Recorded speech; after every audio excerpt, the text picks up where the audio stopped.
Welcome to episode 25. Today's guest is Iruka Maria Toro. It's been some time since the last episode. Between work and classes this fall, it's been hard finding time to interview folks, but it's happening slowly but surely. And if you hear any noise in the background, that's my mini refrigerator. I tried to get headphones that would cancel out any background noise, and that didn't work. So if you're hearing any sounds in the background, that's my refrigerator. Whether you've been listening to Meet Me at the Throughline since I launched the podcast earlier this year, or this is the first time you're listening to an episode, thank you for being here. I co-create this podcast for you, and I want to get better and better as time goes on.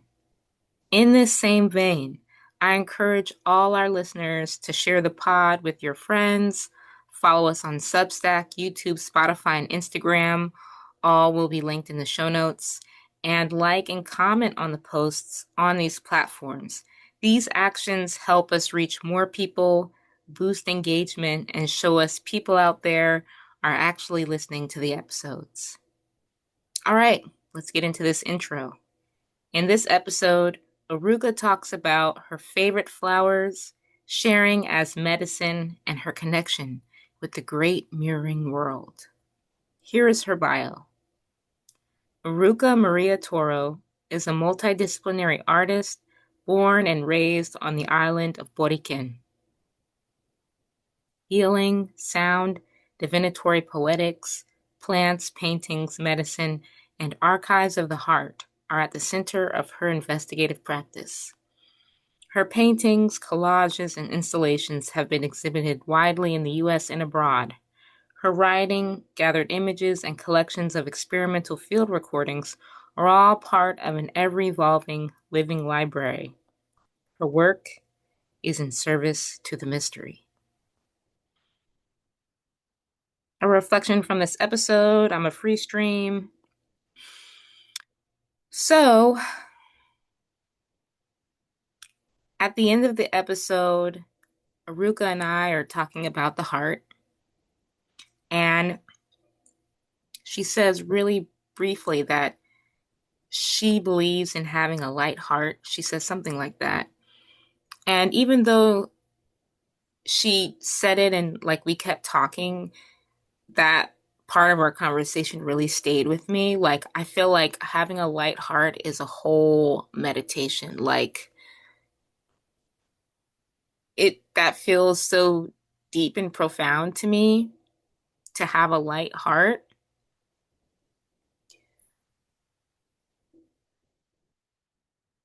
Oh my God, this refrigerator is driving me up the wall. I'm like, I should wait to record this. I should wait for this refrigerator to stop humming and then I'll record. And then I was like, I should just record. Um, yeah, light heart. And when I thought about that, I thought about this moment where I had like, I wouldn't say I let it go, but that I I don't know. I had sent light to a situation. Now that sounds really maybe new age for some folks, but that literally is what happened. I didn't decide to do it. I didn't think about it. It's just what came to the surface. And it was that embodied experience. I also saw the light. I felt it energetically. And my heart was already becoming lighter in relation to this situation, but it was like it became even more lighter. But when I really think about and meditate on having a light heart, I think about carrying heavy bags. Because before I came to Florida, I've been moving around so much. Like, if you know me, I'm constantly moving around. And when I'm moving around, I have so many bags with me and suitcases, and it's just like I'm a bag lady, bag suitcase lady. And I remember, was it last year? Yeah, last year. No, I can't remember. Was it? Yeah, it was last year. I was taking the Greyhound across the country, back and forth, New York to. I was going back and forth. I don't know what was going on, and every time I was getting on the Greyhound, just be all these bags, and you got to move one bag to this spot, the other bag. Then you got to see how you can squeeze your other three bags in the seat. So I got one next to me, one on the floor in between my feet. I got this one above me. I got the two suitcases.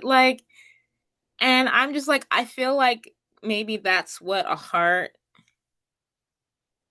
this is how I'm conceptualizing my own heart just carrying a lot. And I'm like, maybe that, like, I can't, it's, you know, carrying all those bags and the suitcases was really weighing me down. My shoulders were hurting, my back was hurting. I just felt weighed down, and I was like, wow, this is what it must be like when my heart is just weighed down. And oh look, is it starting to stop? Great. And I don't know, I really want to explore lightheartedness and how to apply that to my life, because I think it's one thing to like not carry and hoard a bunch of stuff in my heart, but another thing, what I was thinking about is like, what if someone says something to me, like what if people think they could treat me any old kind of way, and I'm just gonna be lighthearted about it. And then I was like, no, no, no. That's a time where you like let people know and you check them. So do you see what I'm saying? It's like when you come across these ways of being, it's like you think about it in different situations. But I think there is something to lightheartedness. Like maybe someone's treating me any old kind of way and I gotta say something, but I don't have to keep, you know, going on and on about it. Like this person did this, I responded this way. How can I keep my heart light? Because yeah, it really sends me down all these different pathways of like, what is unresolved that makes it that my heart isn't light, you know? Because I feel for me, the word unresolved makes a lot of sense. So there's just a lot of these unresolved emotions and thoughts and situations and memories.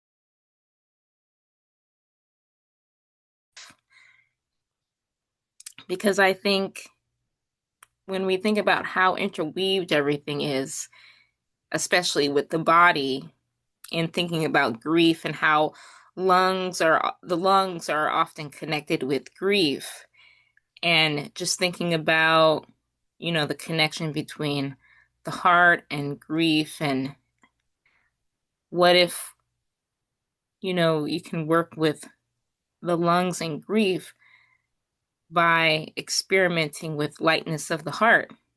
I'm sure I'm not saying anything new. This is just me rolling around thoughts in my head. Um,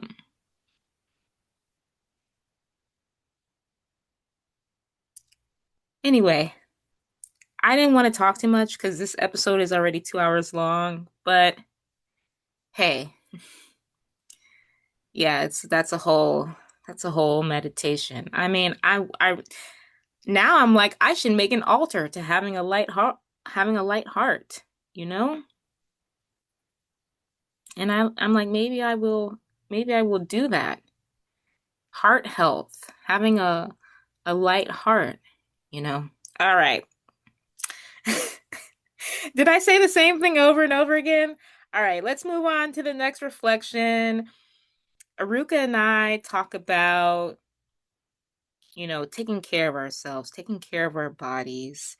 She talks about the body therapies that she's exploring and that she actually offers. You can check out what she offers on her website. And I told her how I wanted to bring into the collective conscious more, awareness of our bodies, well, more so taking care of our bodies. And what does that mean to people? What does that feel like? How are people taking care of their bodies? And I told her how years and years and years ago, I felt like my body was a burden. Like it felt like a burden and so much work to take care of myself. But now at 34, I love taking care of myself. In fact, there's been many years where I was broke and I didn't have any money to take care of myself, or I was broke in many different ways and I just wasn't taking care of myself. I didn't see the value in it. I didn't want to. I didn't care. And I'm not saying that's good or bad because I'm talking about my own journey, but now where I'm at now, I want to take care of myself. I'm excited that I get to experience, like I was saying in the episode, a beautiful, luxurious body scrub. Well, not luxurious. Is that the word I want to use? The Gemini's Geminiing. Just this amazing like the body scrub that I want. Shout out to my Venus and Virgo. When you got a Venus and Virgo, you hone in on what you want. And it's like, this is what I want. Or like being able to get a foot massage or getting the shampoo I want for my hair. Like I am so excited and so grateful. I can do these things to take care of myself, you know? And I'm just curious about what it would be like to bring the body and taking care of our bodies, taking care of ourselves more into the collective consciousness. It's already there. It's been there, but even more, even more. Because it's not always easy. It's not easy for different reasons. And I just wanted to say, like, there's been times where, people will hate on you for taking care of yourself. I've had people like, wow, you're always brushing your teeth. I'm like, I didn't know people would hate on me for brushing my teeth. What? You're hating on me for taking care of my oral hygiene? What? Like that literally happened. That literally happened. Or like if you want to, I'm sure a lot of people can relate to this. If you want to, you like doing your hair, you like putting on makeup, you like taking some time to lotion your body for people who lotion their bodies. You like, you know what I'm trying to say? And there's some hater or you like to dress nice. And there's some hater who's like, why are you dressing like that? You don't got to do all that. Why do you got to wash your face in the morning? Like what? And I just wanted to share that because I want to tell these people, did you know years and years ago, I felt so weighed down having a body. Not only did I feel weighed down, I was broke and couldn't take care of myself anyway. It's like you really don't know what people have gone through. You don't know people's stories. I never thought, like in a million years, that I would get hate for taking care of myself. Right at the moments where I had the desire and the strength and the resources to do X, Y, and Z.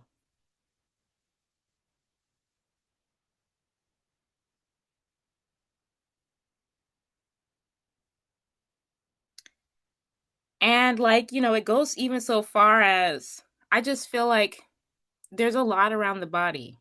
There's a lot.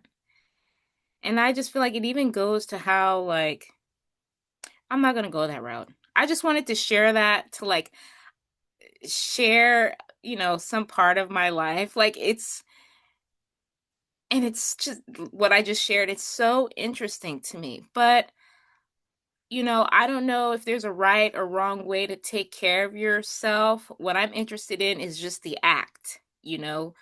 How does a person take care of themselves that makes them feel good? Like maybe someone doesn't do what someone else is doing. Does that make them wrong? I'm just interested in that desire and that act of taking care of yourself.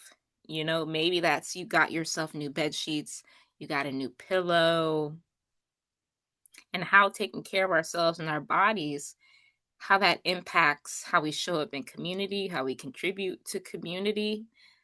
um I just, yeah, I feel like yeah,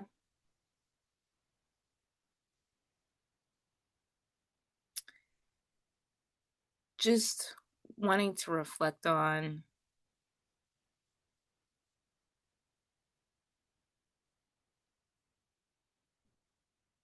the power of taking care of ourselves and our bodies. And also, another thing, because a lot ancestors and ancestry has come up a lot on this podcast. I get to do things and experience things many of my ancestors did not get to experience. And I ain't gonna put it all out there, but I literally am getting to take care of myself in ways that I directly know from talking to my grandparents and my own lived experience in my family. And, having the past of my lineages, I'm getting to take care of myself in ways many of my ancestors did not get that opportunity. So I don't need to feel bad about anything, ashamed about anything. That when you read that, like, you are your ancestors' wildest dream, or, you know, when you read, shout out to Ancestors in Training and Veronica Agard, when you read about how you can heal your ancestors and your lineages backward and forward, I feel like taking care of ourselves and our bodies, that's it. That's it. Wake up, brush your teeth, wash your face, healing your lineages forward and back. You snuggling up in your bed with your nice new bed sheets or your comfy socks or whatever. You know what? Hey, you getting to do something that maybe one of your ancestors who was homeless, didn't have no place to stay, you know, get a chance to do. There's just something in that. It's beautiful. Taking care of ourselves, our bodies, it's beautiful. It's like reclamation. Restoring power, strengthening power. It can feel good. But again, there's a lot to it. It's not always easy. And I want to acknowledge that. It's not always easy to take care of ourselves, especially if we taking care of other people, children, pets, whoever. All right, moving on. Iruka also talks about how she's been playing the gong over the last several years and gong lore, and I was really fascinated by what she shared about the gong. You have to listen to the episode to hear what she says. And it was just a reminder to excuse me, it was just a reminder for me to connect back to my interest in singing. Um and singing with other people because I haven't done a lot of the things I've wanted to do.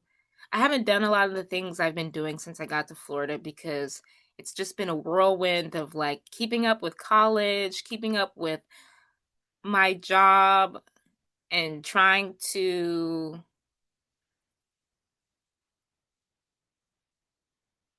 um stabilize the timeline here, anchor the timeline, and not romanticize my life before I anchor and stabilize. Um, I hope that made sense. And yeah, and just getting clear on what is going on anyway. Why am I here? But yeah, just thinking about the gong. And I'm like, ooh, I want to hear the gong in person. And yeah, just thinking about like, I think Iruka touched on this, and I've been hearing this from other creators, that like silence, sound, songwriting, singing, and music will be taking a bigger role in midwifing us into the new world, what's called the new world. That we will be singing our way into new realities, new ways of being and relating. And that's what like when I sing with other people, everything makes sense. Like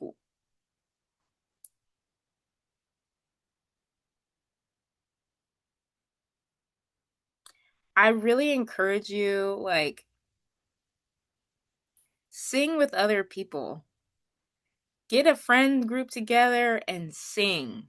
Find a choir, sing with one other person, sing to your pet. Like, maybe your pet will start meowing or barking or whatever with you. But, like, I literally think that is what's going to happen. It's already happening. We will be the of life. And I feel like singing with other people is such a great way to connect with people and be in community because you're connecting over your voice and song and writing songs, and especially if you're around a fire. I don't know. I'm not in a place where I'm trying to sing with people, but I don't know. I I miss the times where I was in person singing with a group of people. And I think singing with other people is some of the best memories in my life that I didn't know I was having when they were happening. All right. Well, I'm sure this went longer than I wanted, but I hope you enjoyed the intro. I can't wait for you to listen to this episode. Thanks so much for meeting us at the Throughline. I hope you enjoy episode 25 with Iruka Maria Toro. All right, listeners, if you can / want to, please take your time listening to this episode. Make a cup of tea at home, find a cozy cafe, or listen on the go. Either way, I hope you find at least one thing in this episode that is interesting, sparks your curiosity, is helpful, or inspiring in some way. Until next time.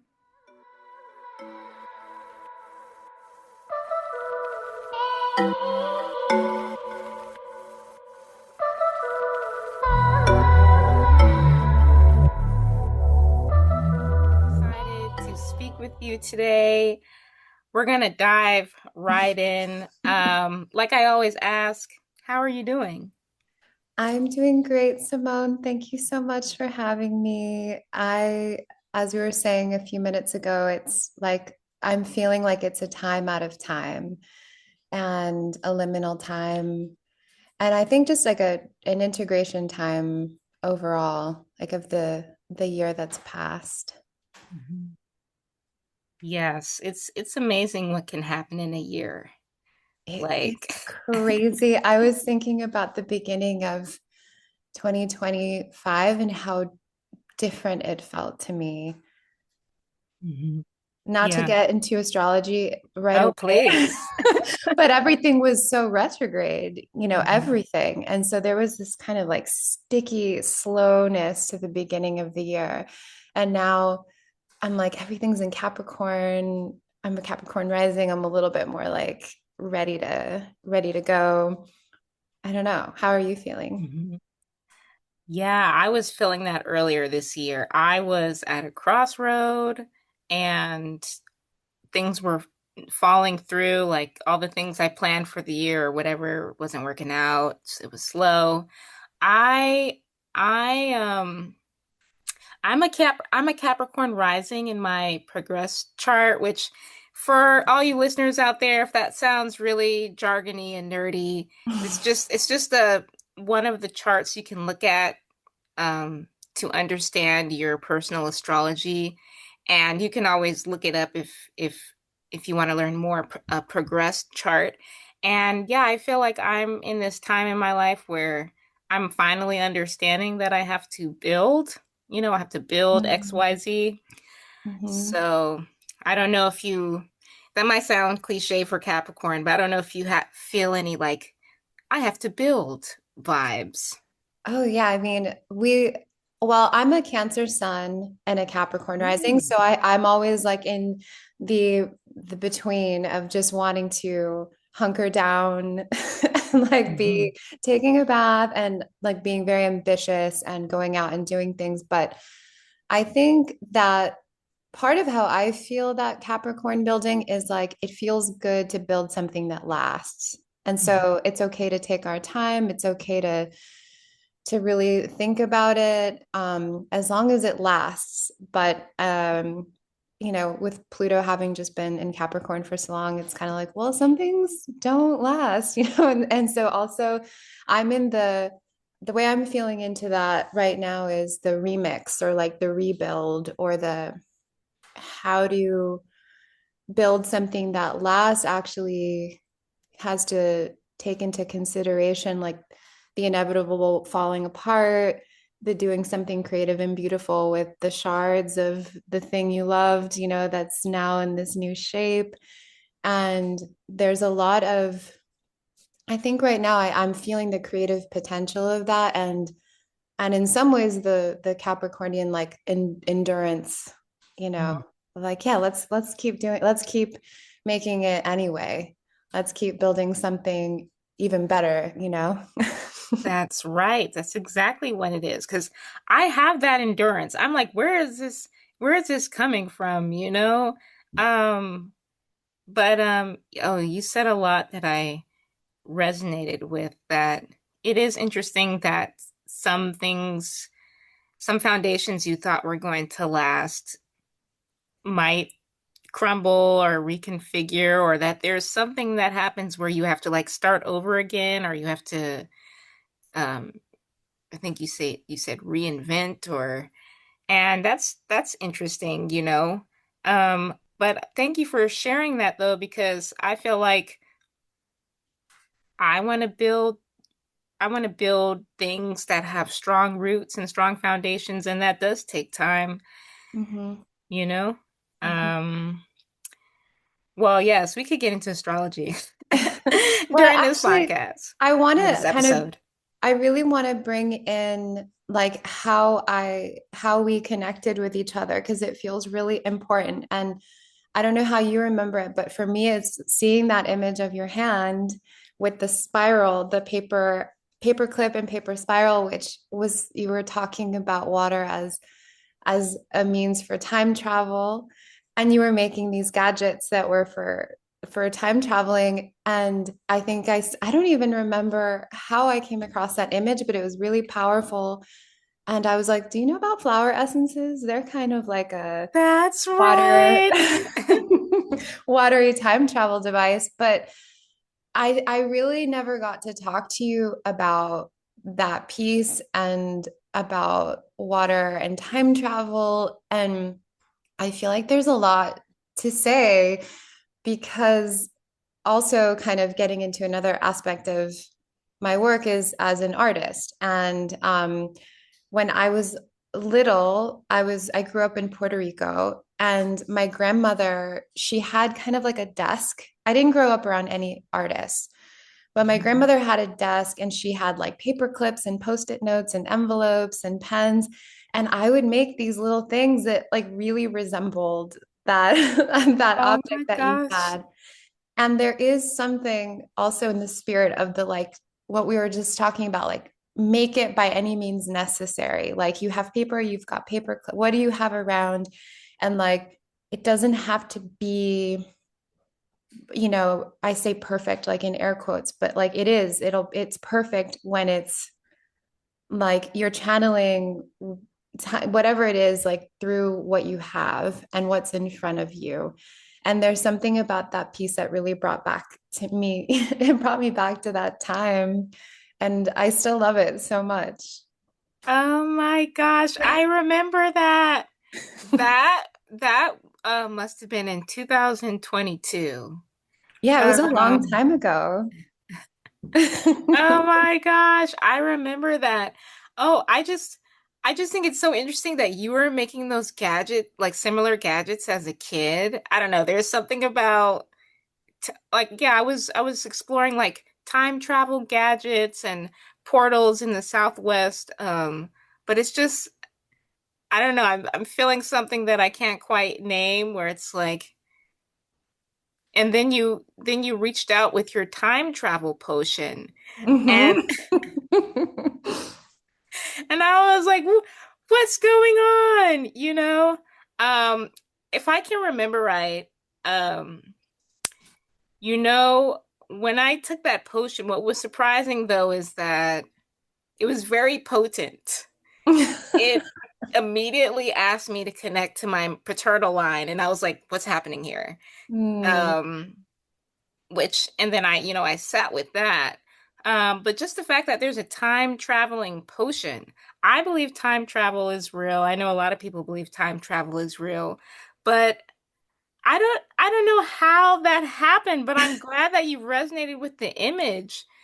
Like it maybe that somehow brought us together. That that that what am I trying to say? You making those gadgets as a kid and me and that like us in that time. I don't know. I don't know what I'm trying to say. It all came together. Yeah, I know what you're trying to say. And it's interesting because so I'm really glad that you got that potion and that it's funny because I really like making potent medicine and my extracts are always like really, really strong. It's a signature thing of my medicine. But I've been thinking about time and I wasn't thinking about it in terms of time travel, but I've been reading a lot of books in the last week to do with Zen Buddhism that's been kind of touched by the Tao as it moved through China. And a lot of what is being repeated in these particular texts has to do with time, every moment holding all of the time that came before and all of the time that is to come. Like each moment holds it all. And I've been thinking about it in terms of when I have bodywork sessions or healing sessions with someone and or with a flower remedy, you have access to it all. In that moment you have access to all moments, and so something can happen very quickly, which is kind of amazing. Like in that moment together we have access to whatever it is that wants to come. But Mhm. yeah, I think with the you have such a strong powerful water connection. And so I was like, I really want this person to receive this medicine because I really feel like there's just the wateriness is just, it's inspiring. It feels like you're like, it's your vocation. It's the thing that connects all of the other beautiful pieces of your life together. Thank you for saying that. It just sort of um just sort of like emerged in my life. And I felt like receiving that time travel potion, I really appreciated it because during that time in my life, I had, you know, left New York City and moved to the Southwest because my grandma retired in Arizona. A lot of people, a lot of my friends in New York don't know. I didn't share a lot. I didn't, I didn't just like up and leave New York. It's, my whole family changed and I ended up going to Arizona. So it was really hard for me to like go from the city next to Atlantic Ocean to like Hmm. desert ecosystems, and I was trying to understand it through water and time travel, and I just felt like it was just me. I got a chance to write that essay, which was in Southwest Contemporary, but I just felt like, I don't know, I just felt really lost during that time. And so, you know, receiving that medicine, I felt like, I have a question about mirrors later. Just felt like, I was just that I was still present in some way, I was still there. But thanks for saying that. I feel like my the watery expression changes wherever I'm at, and time travel came up when I was in Arizona and New Mexico. Um, but yeah, that's how we met, folks. It's true. It's true. And you asked me something recently. I forget how you said it, but it was really good. You were like, "Are you a visual?" I Oh forget. my, oh yes. Oh wait, yes. Okay, so I mean, we can get into it now. Well, we don't have to get into it, but I do think that whatever it is you're alluding to, it's like I saw that image and I knew right away. It was like Wow. connected. It's like pattern recognition or something where I'm like, wait a second, this fits with, this with that. I'm supposed to send this person medicine. Wow. See? Well, see, what it was, people who are listening, is I asked Iruka, are you a visual clairvoyant? That's what it was. And then late this morning I was like, is clairvoyant the word I'm looking for? Is it, you know, and but I have a question about that later on that I'm gonna ask, because I just think like that's so cool that you're able to do that. And I can't, I'll ask later. So, Okay. but but um, so I'm taking all of this in because I didn't know that we would talk about time travel. But I feel like, and I was thinking about portals a lot then, and I just recently traveled through a portal from Arizona to Florida, and this is a whole other thing happening here. But you said that you grew up in Borikén, also known as Mhm. Puerto Rico, and I was just curious, what was it like growing up there?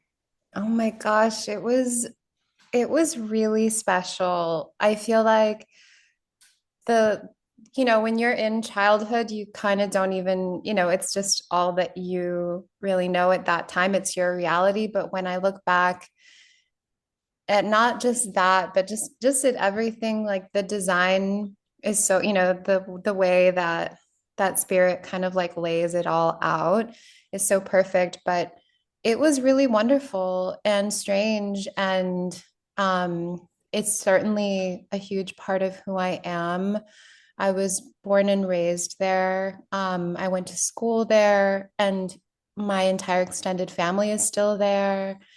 And I think it was just really beautiful. And I had a really special school. There's a school in Puerto Rico called El Colegio Puertorriqueño de Niñas, which is a secular all girls school. So it's just like this school for girls. It was like indoor, outdoor. I had art classes. Puerto Rico is just a great place to grow up. I grew up surrounded by family. Um, but it also is this like huge piece of like the leaving is such a big part of my story, like the sadness of leaving, the being in diaspora, like the identity politics of all of that, that would come later on. Like there's a lot there, but the childhood piece is like, it's really, really, it's a good one. It was a good childhood. Love that. I love that. It's really great to hear, when people have wonderful childhoods. Of course, there's ups and downs in life, but that's so great to hear. And it is interesting to be born and raised in one country and then be in another country and still have those ties, you Mm-hmm. know. Um, and you work a lot with plants, and I was wondering, do you have any fond memories of any plants you connected with while you were growing up there? I do. That's actually, I wanted to say also that there certainly were really challenging parts of childhood, but there's something about that land and the plants that was always there. And also that the ocean is so close. It's such a tiny, tiny island. So you don't have to go far to be held by the ocean there. But yeah, my favorite plant of childhood, I forget what it's called. It has a different name everywhere you go, but in Puerto Rico, it's called Mori Vivi, which means I died, I lived. And it's the sensitive plant. It's part of the mimosa family. And we had it all over my yard as a kid, and I loved it. It was just it's like animist universe, like made very clear. Mm. It's like these are living beings, they respond to our touch, and it was just such a magical plant. I loved it very much. And hibiscus is everywhere in Borikén, which I love to this day. Mm. And also my family collected orchids, and so my parents, there's this image that's really strong in my memory and consciousness of going sometimes to this place where a guy had like a truck and he'd open the back of the truck, and we get to like look at the orchids that he was selling and get to take one home and hang them in the trees. And so to this day, I really love orchids. They're like, I just can't even believe they exist. I really love their form. But yeah, endless. I mean, we had a banana tree in the backyard, which is also just like wow. And wild bamboo is such a special plant. So many plants that I remember really well. Wow. Yeah, it's interesting. Just the plants that you're surrounded by wherever you are at what time in life and what stays with you, it's like those orchids. Mhm. Yeah, I'm just like curious about the plants and the trees and throughout the Caribbean and um I don't know, just very curious about that. Um so you are a multidisciplinary artist, exploring healing, sound, divinatory poetics, which I've never heard before, plants, paintings, medicine, and archives of the heart. Um, I got that from your website. So there's so many avenues to go down with your interests. Um, and I just thought, well, I'd love to know, how did you start your medicine making journey? How did you even get into making these potions? Mm.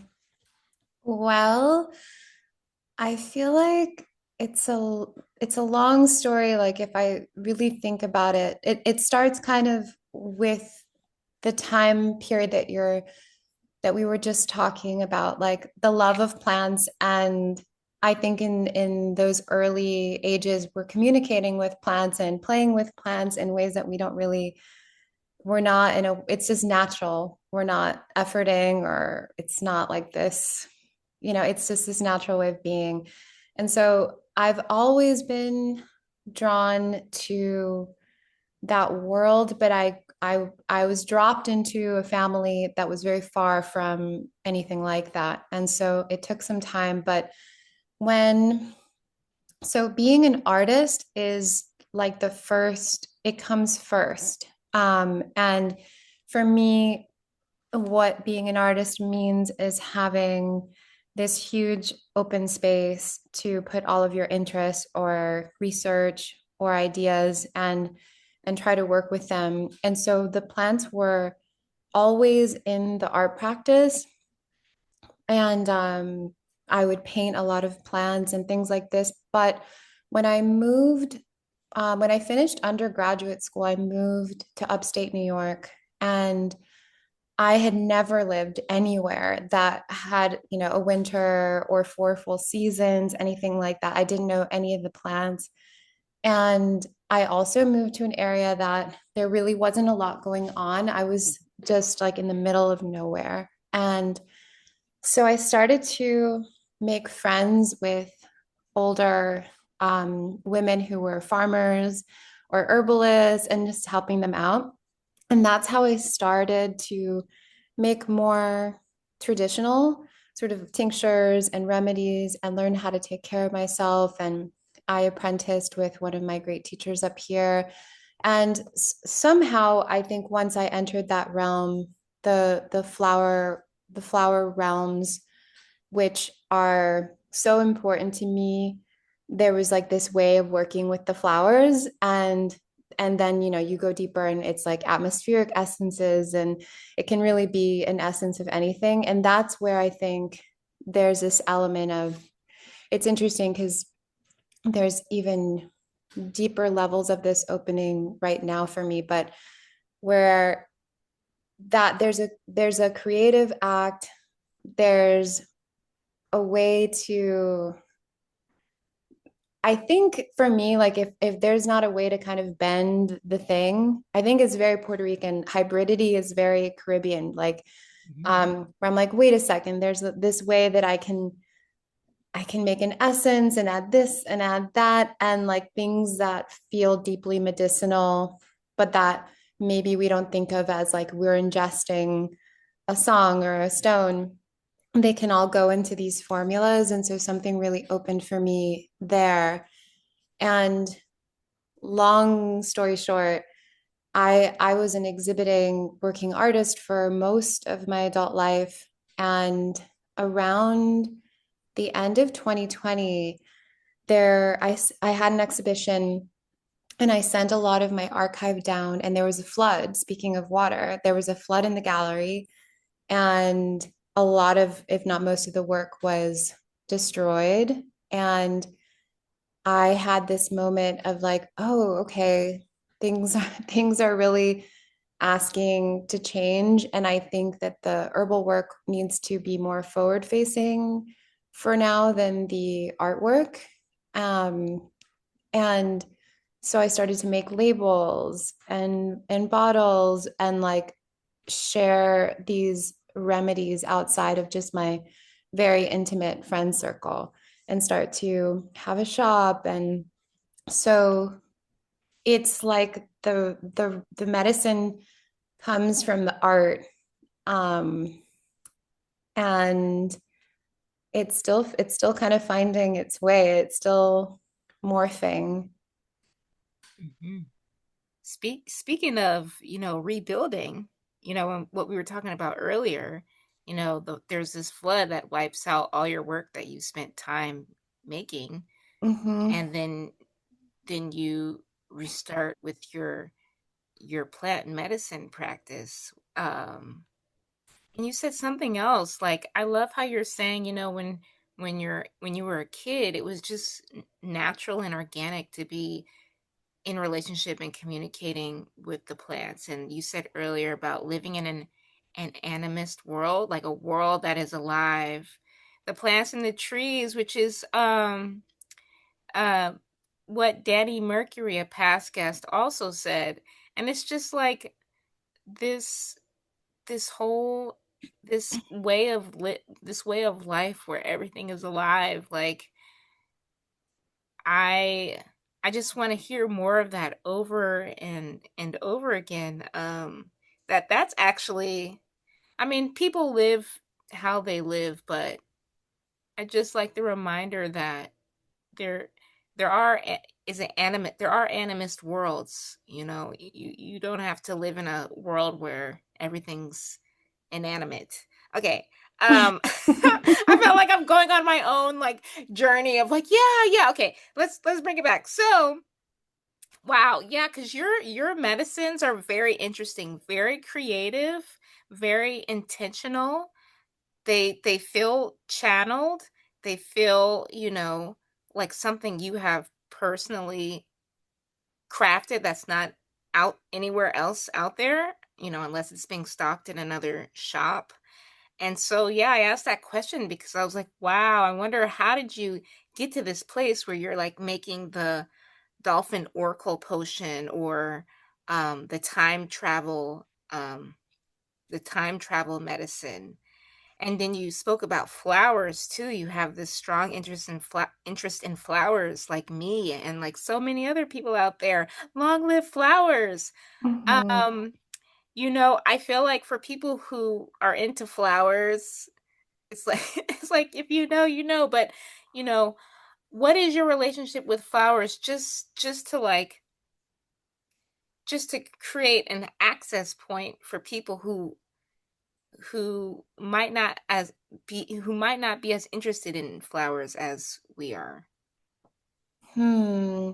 I want to, at some point, maybe I'll talk about Dolphin Oracle too, because it's a good formula to talk about the process of how I formulate. But with flowers, I feel like a lot of my work, a lot of how I move through the world figuring things out is really allowing myself to be drawn to whatever it is I'm drawn to.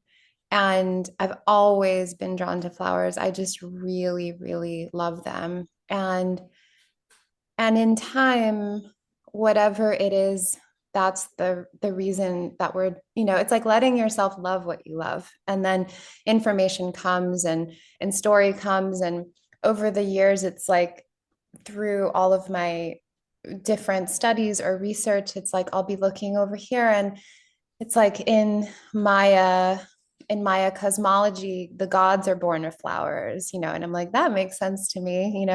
Or um, Wow. there's the flower world that's spoken of a lot in different indigenous cosmologies, and I'm like, I know that world. But to me, there's also a way that the flower is like we get to see something about a plant that's like normally hidden or something. It's like the spirit of the plant made form through, and there's all the colors, the shapes, the type of petals, the scent of the flower. It's telling us all kinds of information that isn't necessarily something that can be translated in human language, but we do have the capacity and the receptors to receive the information through our senses. And so I think that to me, flowers are deeply, deeply medicinal, sacred, sentient. There's so many things going on with flowers. And it's like lately I've really been sitting with different plants with that I live near in meditation more and more and more, and also doing an exercise of kind of being like, I don't even know what I'm looking at. Like we call this a flower, but like that's just something we do. What if I try to really look at this as if I don't know what I'm looking at, and be in some kind of dialogue with it, and what information can I get? And I think flowers are just, I think one of my great loves of my life is God's infinity.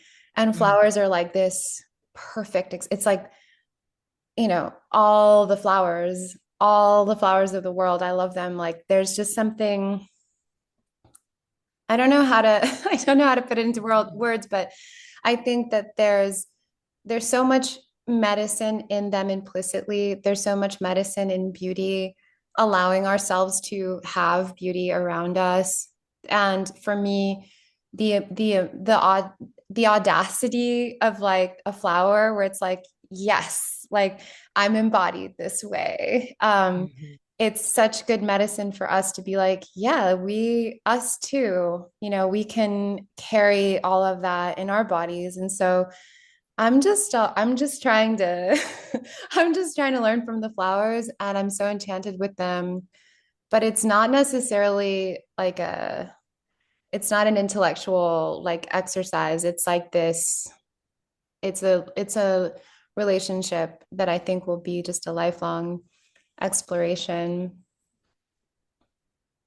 I'm right there with you. Like, there's so much medicine and beauty, and I've been in a field of flowers before and just felt very alive and joyful.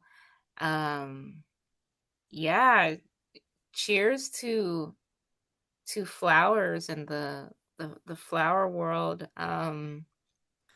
Yeah, I was just so curious because I don't know, I do think flowers have a lot to offer us in our personal lives and the wider world, and I wanted to hear your thoughts because I recognize it seems like you have like this great love for flowers, and you're totally right that with flowers, like what's that quote where it's like I speak in flowers or my language is flowers or something, Hmm.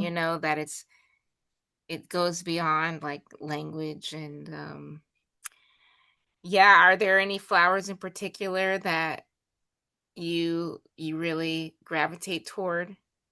Mm, I have so many that I love, but I like right now I'm exploring a lot of scent and how to collect scent from different parts of the body of a plant, not just the flower.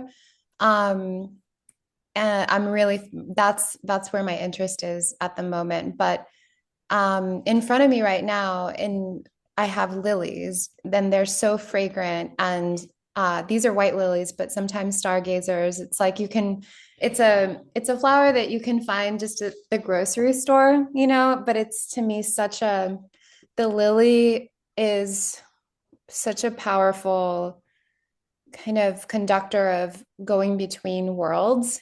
It's often, when someone passes away, there's a room full of white lilies. And I think that there is this like the fragrance just sort of really makes it easier to go between. And so I really like to have lilies in my house when I can.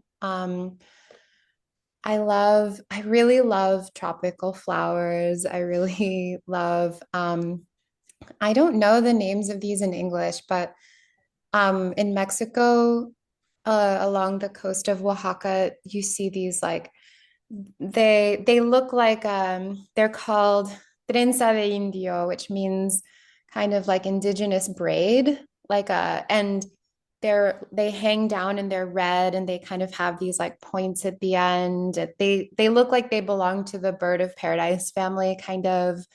um, there's another one that's called Baston de Rey, which means like king's staff. All the names are really beautiful, but I think that between tropical flowers and actually desert flowers, they're like hardy.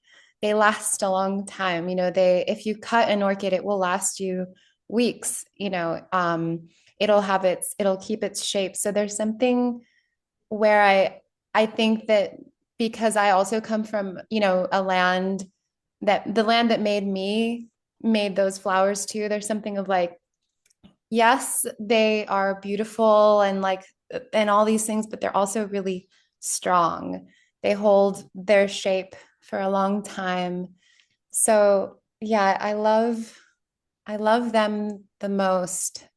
But up here in New York, I remember the first time I saw a peony, which Yes, I love totally, peonies. totally blew my mind because there's these flowers that need that cold to hit the bulb so that they will blossom. And I had never met any of them. And when I saw my first peony, I was like, I can't even, this is just an incredible flower. Um, yeah, I love water lilies. I love I love so many. I really am like a crazy flower. I love it. I just had this image of like a picnic and just like talking about flowers, just like food, talking about flowers, hanging out. There's the sun and, flowers. Like, Yeah, the best. yes, get you some flowers.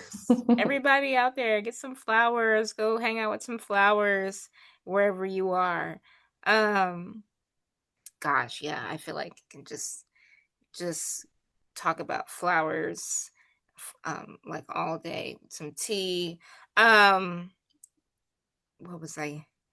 Okay, so I'm just taking all of that in.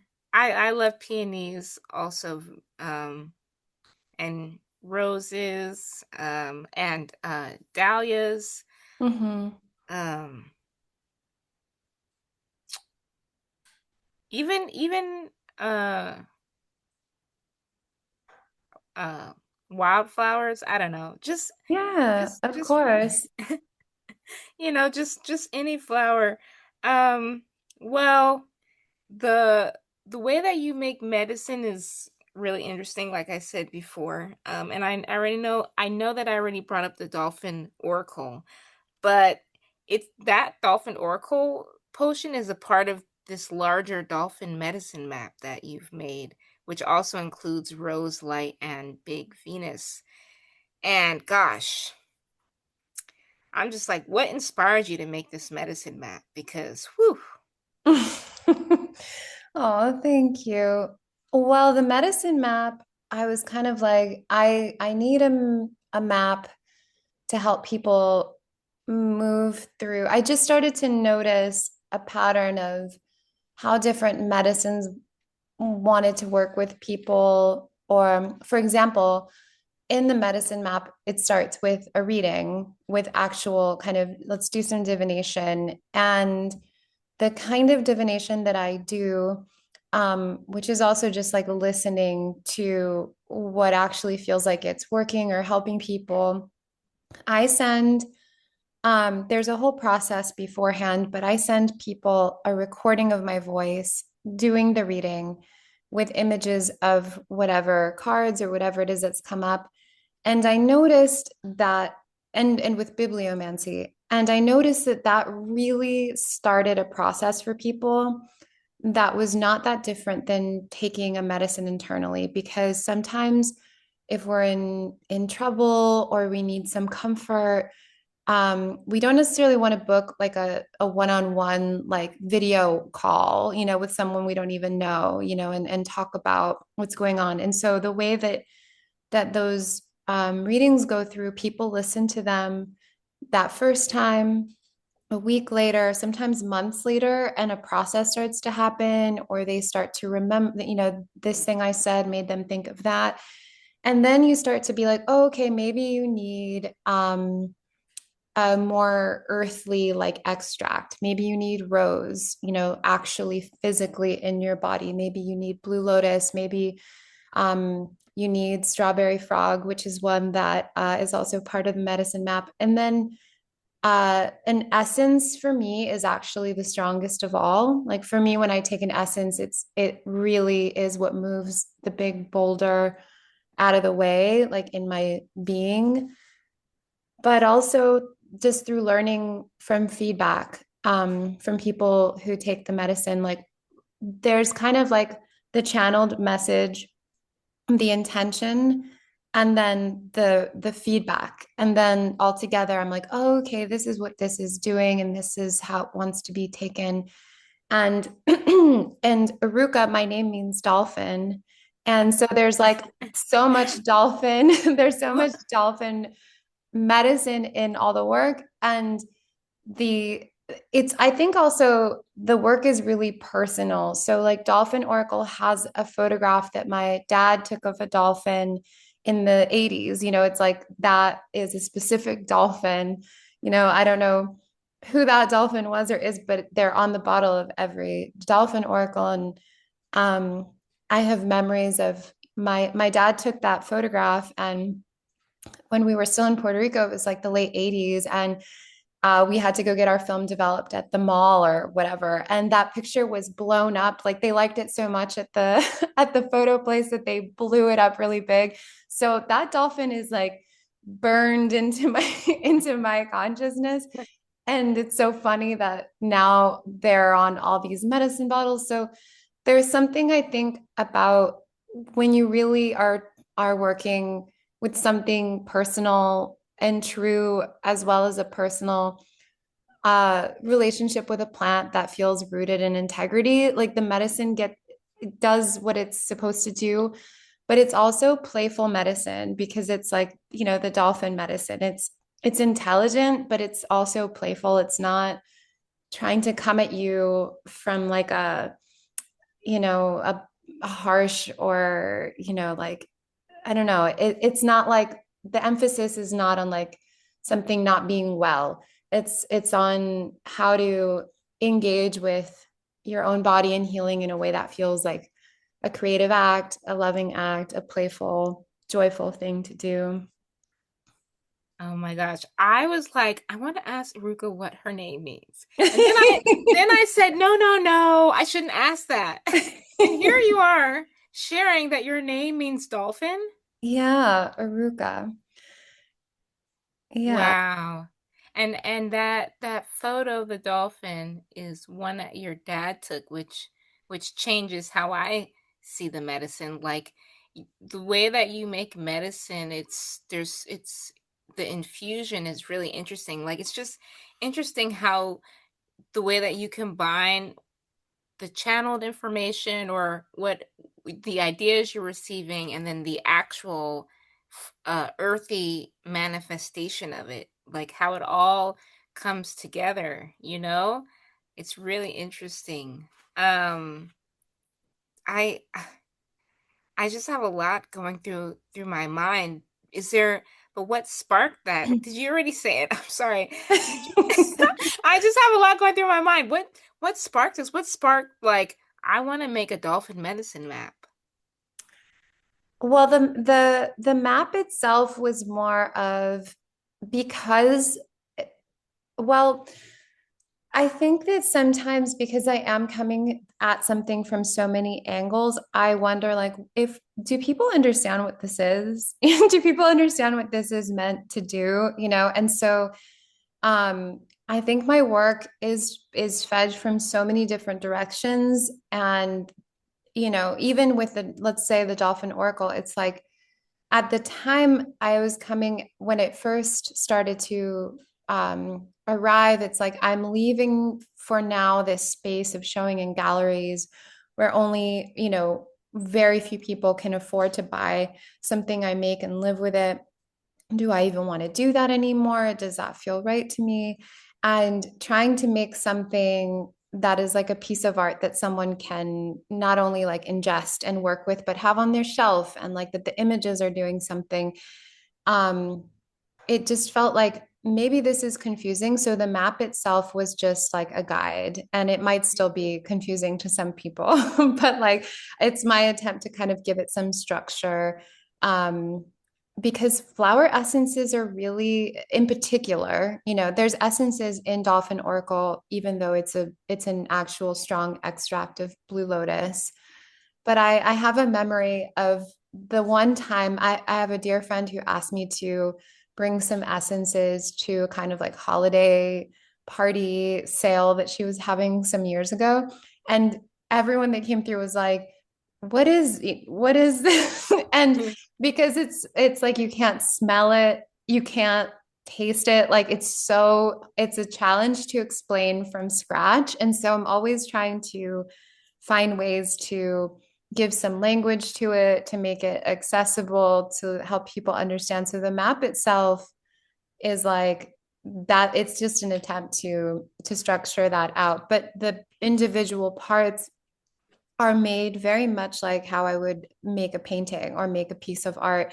And I don't really, um, when I'm in that process, I don't worry so much about the, the result. I let that kind of the inspiration, and I take the notes and I do the research, and then I test it on myself, And it's a whole process.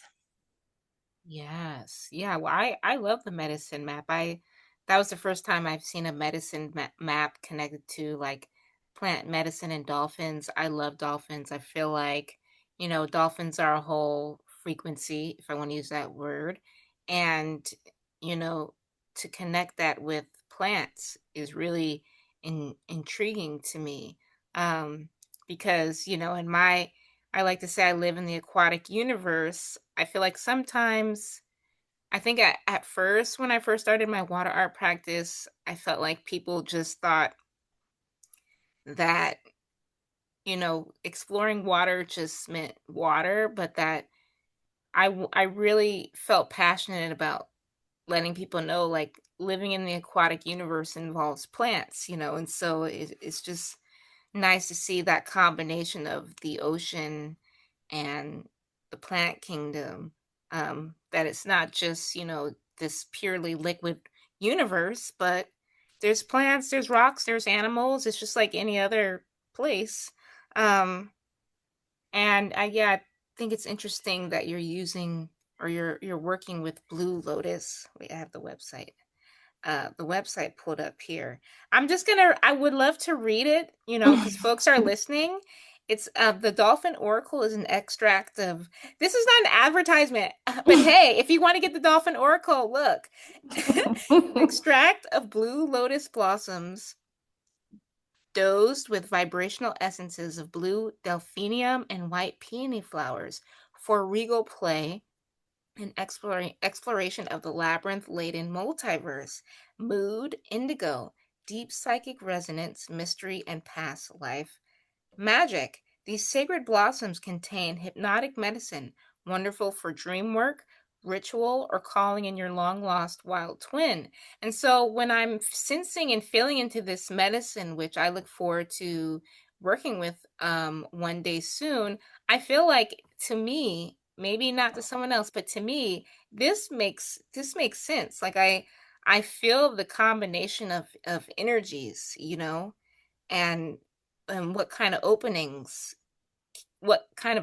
could occur through this dolphin oracle medicine. So I don't know, I feel like I'm so drawn to this, and I think, I don't know if you, whatever you're feeling about it, I just think it's a gorgeous offering. Hmm. Thank you.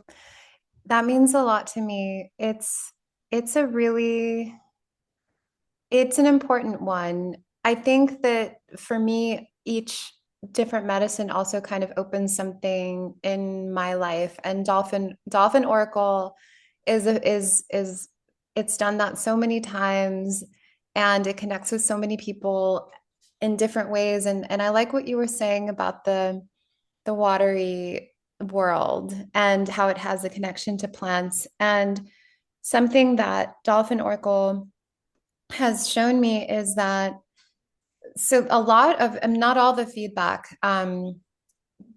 is really I love the feedback on Dolphin Oracle, but one thing that for a long time was happening is people would dream about whales or about dolphins and they would have these really strong dream visions. And for me it's taught me that the deep watery is also like deep starry space. And in between the two there is this plant connection.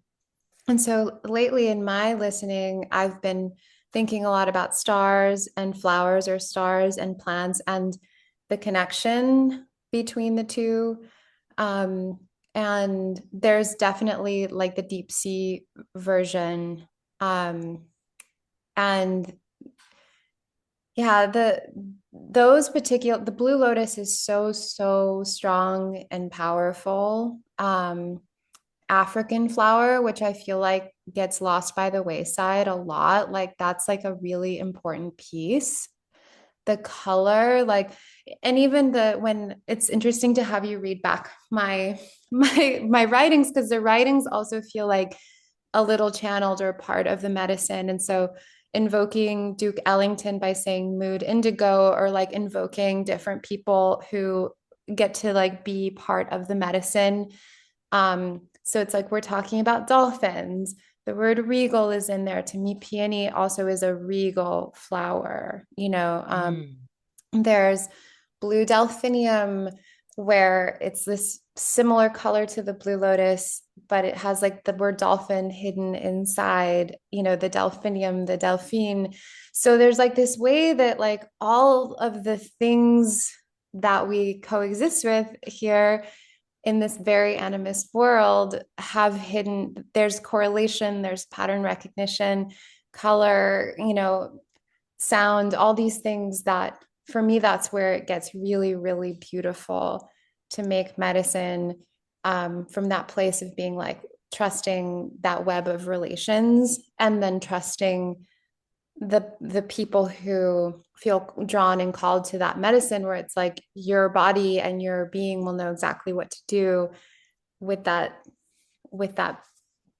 medicine piece and it's beyond me. Mm-hmm. Yeah, gosh. I'm really into herbalism, and I've studied herbalism since 2017, and I consider myself a home herbalist. Like, I would love to make medicine for family and friends, but I'm definitely not like a more public facing herbalist, but I love herbalists, medicine makers down. I love y'all, and I think just the whole medicine making process is really interesting. And that you found your way to this way of creating, and working with the plants. Um, well, speaking of listening, because I know that dolphins uh, travel with whales often, you also share something on your website called Whale Song Quantum Listening. And there's a video of you playing a gong. Is it a gong? Mm-hmm. And it's overlaid with images of the stars and planets. And I really love how you're saying like the deep watery, the deeper the watery, what was it? Like the deep watery depths is also the same space as the stars. Um, so as you and some of our listeners may already know, whales have often been associated with the sky, stars, and extraterrestrial communication. And there's, a lot on the news about aliens. Sorry, this is a little bit of a lead up. So, we could go down the rabbit hole about ETs or extraterrestrials, but what really interested me is your use of the words whale song, quantum listening.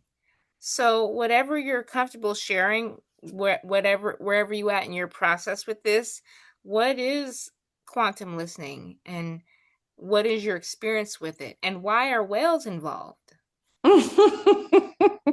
You're like, we're going to get to the bottom of this. Well, I think so. Quantum listening comes from Pauline Oliveros, who's a great sort of, for me, like a patron saint of sound. And she's passed away, but the Institute of Deep Listening is a school that she left us behind in, and there's lots of great writing.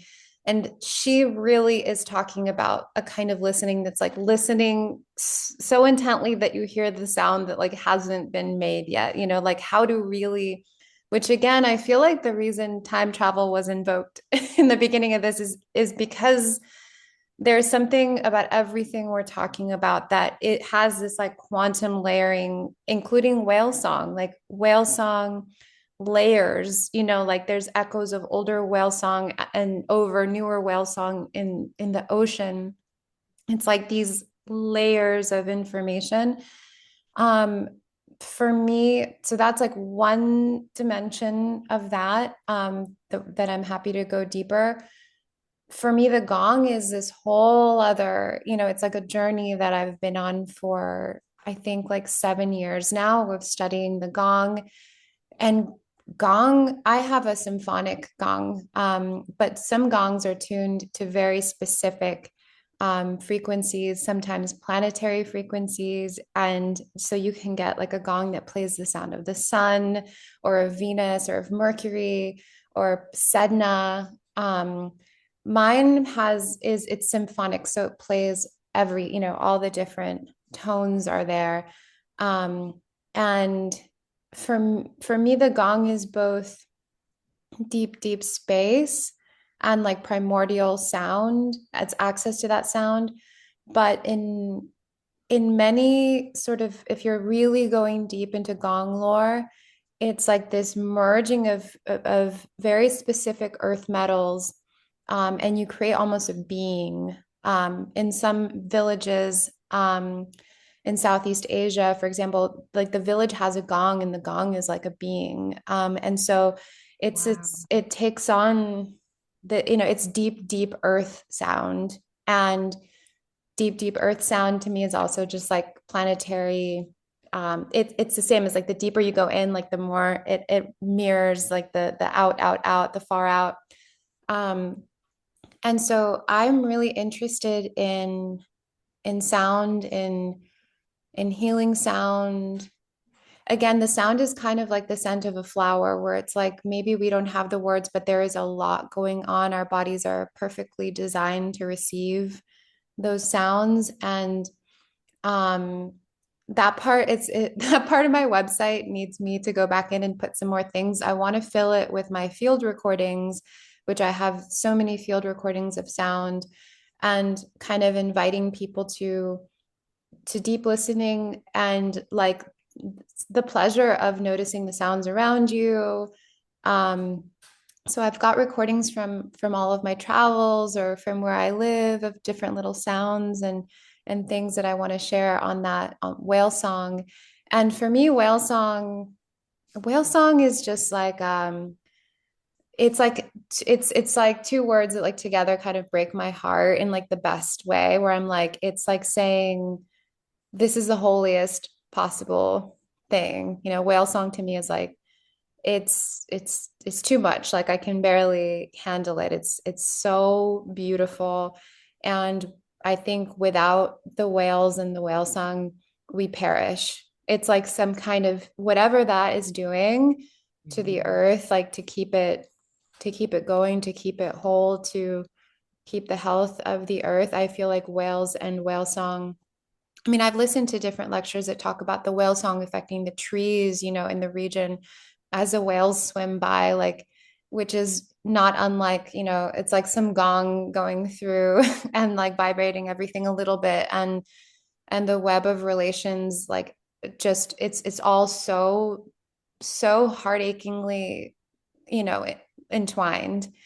Um, and so for me, collecting sound, making sound, loving sound, um, is just part of the work. And when I'm doing work one on one with people, singing is also something that's like part of the journey. Is like when someone sings to you, which I think is also part of like why the whale song is so heartbreaking, because in many ways it does feel like they're singing to us, for us, like it's beyond what we could ever imagine. And so it's this very tender thing to sing to someone else.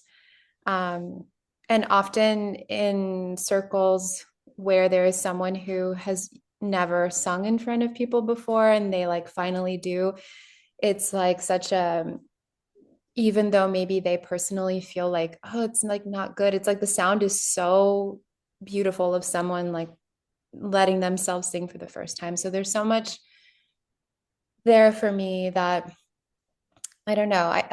I don't know if that made linear sense, but Oh no, that was I yeah, my mind is racing. If you have anything more to share, please, because that yeah, I just so much there. Did you have anything more? I think the only thing that I wanted to say is that there's also like deep listening. Like for me, like I've spent part of my being an artist is really going into all these different realms and learning and like then having in my body the learned experience. And one of those things is really going for intensive body work trainings where you really learn how to respectfully you know, give proper healing touch to another person. And that is another kind of deep listening. And we are fully wired for that kind of deep listening as well. And one of the most fascinating things is that at the end of in this one particular training, you do a touch in at the end of every week where your teachers basically just feel your touch for a few minutes, and the touch does not lie. It's like if someone's touching you and there's like a feeling of not being safe, of too much this or too much that, you feel it instantly, and so the feedback about touch and sensitivity and transmission is really I feel like it's really connected to this other kind of deep listening that we might think of, when it comes to sound. So there's all these ways that we can be like attuned and listening to each other and to the land and to everything more deeply. And I think that's something that is really real for me right now. Mm. I love the word attunement. Yes. There's another uh um one of my friends in New York City, Andrea Hackney. Oh, I'm sorry, Andrea, if I said your last name wrong. She talks a lot about attunement. And so much came up for me while you were speaking. I was just thinking of like this quantum listening, this deep listening, like all the ways that you can listen.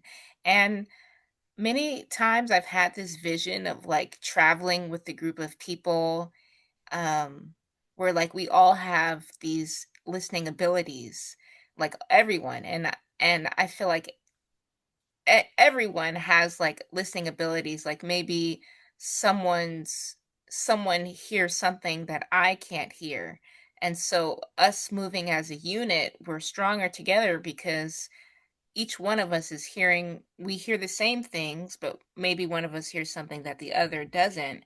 And it's just this whole idea of like listening as a sense, and just hearing you speak about all the ways that you listen, which I feel is a really important skill to cultivate these days. Like, you can listen to someone as they're talking, but you can also listen to whale song, you can listen to plants, you can listen as you do body work or touch therapy. And um, it makes me wonder all the sounds and communications going on that could be listened to. Um, and then you were talking about, I just thought about all the sound pollution in the ocean. That Mhm. that came up while you were talking about whale song, and I feel like sound pollution is, um, I just thought of that, and how maybe the sound, not maybe, but how sound pollution is something to, I guess, become more aware of, that the underwater world experiences a lot of sound pollution, and who knows how that's impacting the whales. But gosh, a gong as a being. Yeah, yeah. And when I was listening to that video, I could feel or sense the depth of those gong sounds. So when you were saying it as a primordial sound, I'm like, yes, I can hear that. I can feel it. That makes me really happy. I think right in the last few days I've been talking to someone about maybe the gong. So the gong is very difficult to record all of the overtones and what you've experienced when you're in the room with a gong. And I really want to try to do that. And so there's someone who might help me do that soon, which would be really, really exciting and wonderful. It's a very challenging thing to record. Wow. Well, thank you for um letting us know that there's so much more happening than what was captured on video, like the nuances of the sound. But just you saying that, just you, like, I don't know, I feel like I'm only familiar with certain instruments. I don't really think about the gong. So you even just talking about the gong and it being a being, just, you know, um, you said so much more. I'll have to listen back to this, but yeah, well, I think what's really sticking out to me is I think something I'm learning about you in this moment is that you traverse worlds or dimensions. Would you say that's so? Yeah, I think that I would say that's so, and it's a kind of it's a funny part of it's funny even for me, to do that. It's there's many different worlds. I was thinking about that recently. So for the solstice, I went to listen to my friend play the gong, and she invited me to play with her, and I was like, oh, I have all these sound siblings like that do this. This is all that they do, and they're really incredible at doing this work. And I do it too, but I was back to astrology. I have a Gemini moon, and so I do I all have a of these. Gemini moon. You do? You Wait, know what did it's we? like. Yeah. Yeah, it's like a constant traversing of every world, and then kind of collage and hybridity are big parts of my practice. And so it's kind of like just this forever process of seeing the ways that all of these different beautiful practices connect. But also, at least for me, it's also my north node, it's also my chiron, it's also, there's a lot going on in Gemini, but it's like it's sort of making peace with the fact that it will keep being this way, and that the more I think I really just go with it, that things are revealed that wouldn't otherwise be down the line. Like something will get made, or I'll finally understand, something. There's so many different worlds and like specific modalities, but often they're pointing at the same thing. And there's a power when you combine them all in different ways. Mhm. Yes. I feel like people can relate to this, whether a person is going between worlds, whether that's they're in one neighborhood and they go to another neighborhood, or they're at home and they go to work, or you're different dimensions or different worlds, whatever, different languages. Like I feel like a lot of people can relate to this, like traversing worlds, and I think it's so helpful to hear other people's experiences and that you recognize it's reflected in your astrology, which is interesting to like be aware that like you are mirroring your astrology, you Mm-hmm. know. um Well, I'm gonna pivot a little bit. Hey, shout out to being a Gemini moon. I think we actually, I think before we figured that out, but hey, shout out to being a, and you know what else I learned? Because I got an astrology reading with this astrologer named Umi Genevieve, who I also interviewed. She told me about, she told me as a Gemini moon that Gemini moons tend to move around a lot. So I Mm. just because it's that mutable moon. The mutable is always it's fluid, it's changing, and because the moon itself already is in phases and constantly changing. So it's like a double shot of change. And because the moon represents home and our bodies, as Gemini moons, I don't know about your experience, but it's like constantly experiencing change with moon related themes, like with land, home, our bodies, our mothers, maternal lines, all the moon themed things. Um, and so, but it's nice to meet other Gemini moons. It Uh, is. Yeah, I feel like, the moon. I'm really delving into the sun these days, but I definitely feel like the moon, there's a, I personally believe that there's a lunar foundation in our lives, a lunar architecture that's really influential. And some people first orient to the sun, which I can understand. And I think either way is fine, but I feel like my understanding is that it's the moon in some ways is like first. So, what is it to be a Gemini moon? What is it to be a Taurus moon or a Aquarius moon? Um, well, I'm gonna pivot a little bit because we're gonna get back to this visual, being a visual clairvoyant. But first, you make really interesting digital and handmade collages that have such a presence or aura about them. And I said the same for Amanda Siegel, another guest I interviewed. Her collages also have an aura about them. Um, and there's so many digital collages you've shared on your Instagram that I could just sit down and talk to you about. Like uh,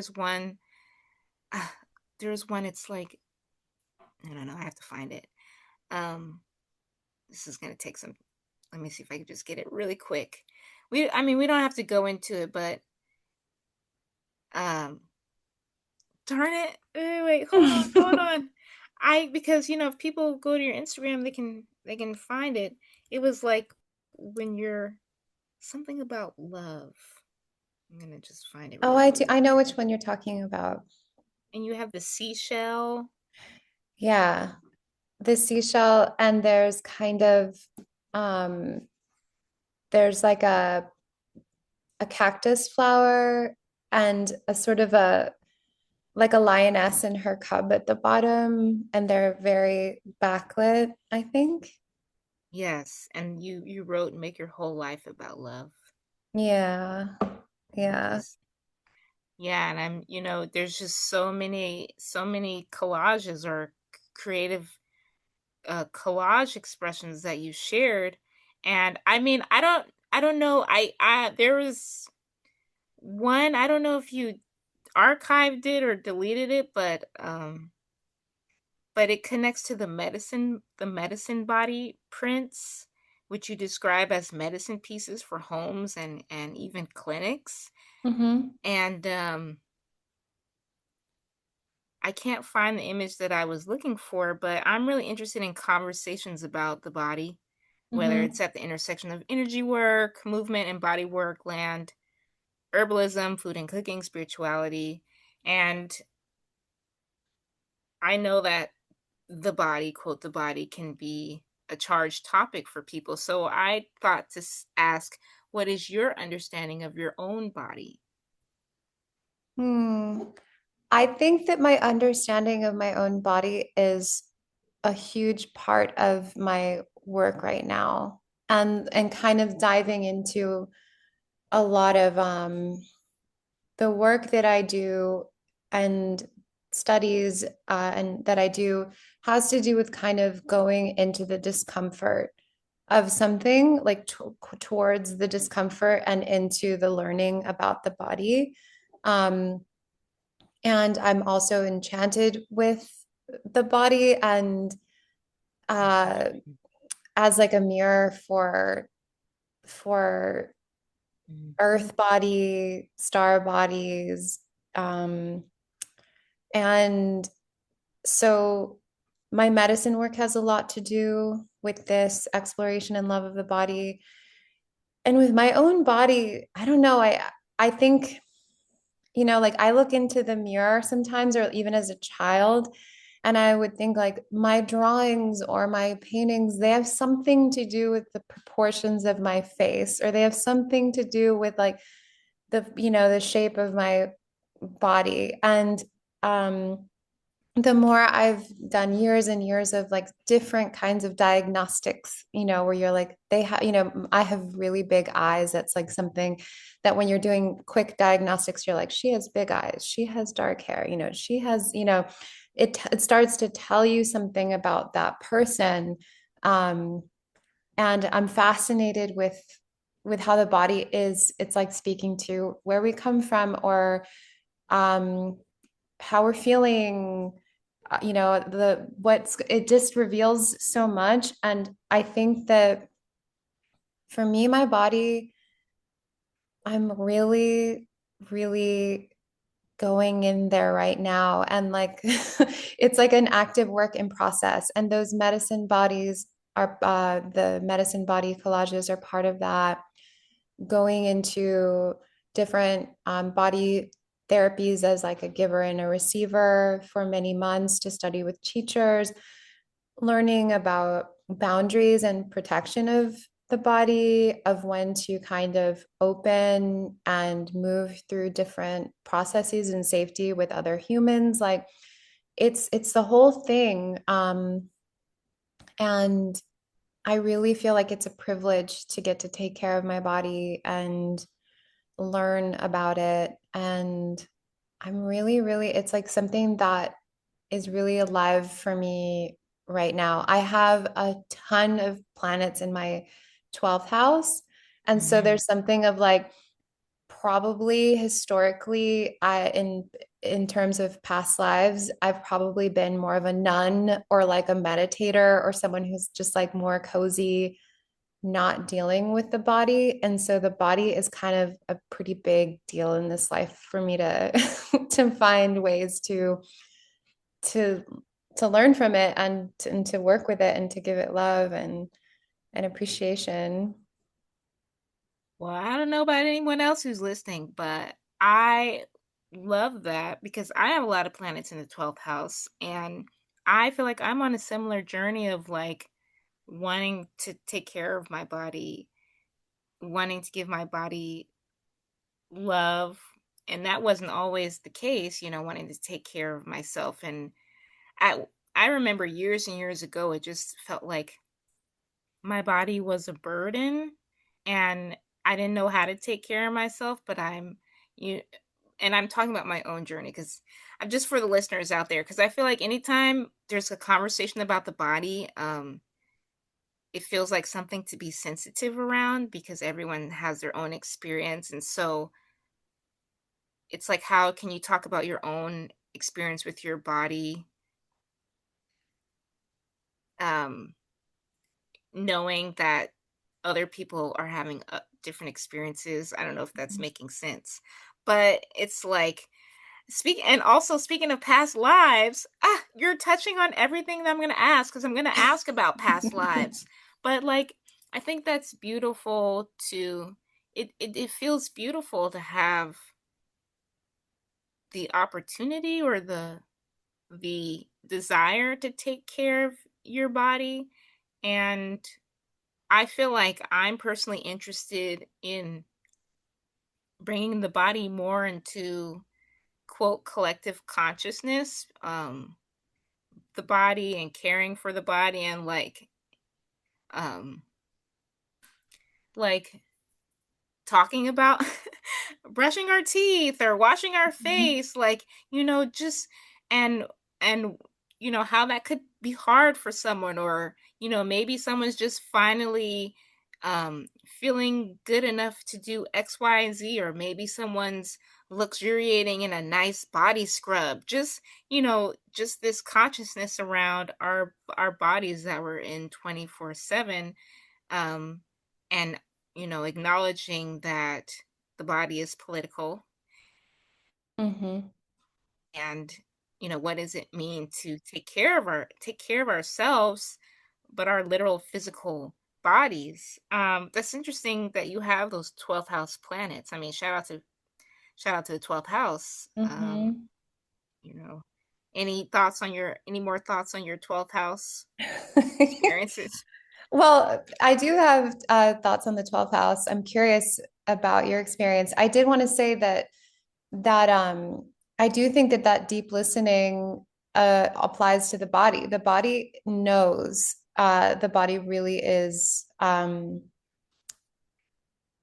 It's wise. It knows how to take care of itself, how to heal itself. It can do anything. I really believe that. And so I also want to say, I don't think that there's anything good or bad in terms of like how someone feels called to like be in their body or move through. Sometimes I think that things, once you've done enough work in terms of supporting people through a process, you're like, oh, the I don't want to say like ugly, but I'm like what society might judge or deem as like ugly, uncomfortable. That's part of that's a really vital and like essential part of the healing process, or like sometimes people are going through a hard time, myself included, and like we don't have access to like that part of ourselves. It's like, oh, I want to love my body today, and it's all really relevant and part of like the longer arc of time or whatever it is that we came here to do, and to like feel. And sometimes it can be really, really hard. So also wanting to just give love to wherever anybody is in that process. Um, the 12th house. Well, mine is in Sagittarius, and yours must be too, right? Mine is in my natal chart. Mine is in Scorpio. Oh, yours is in Scorpio.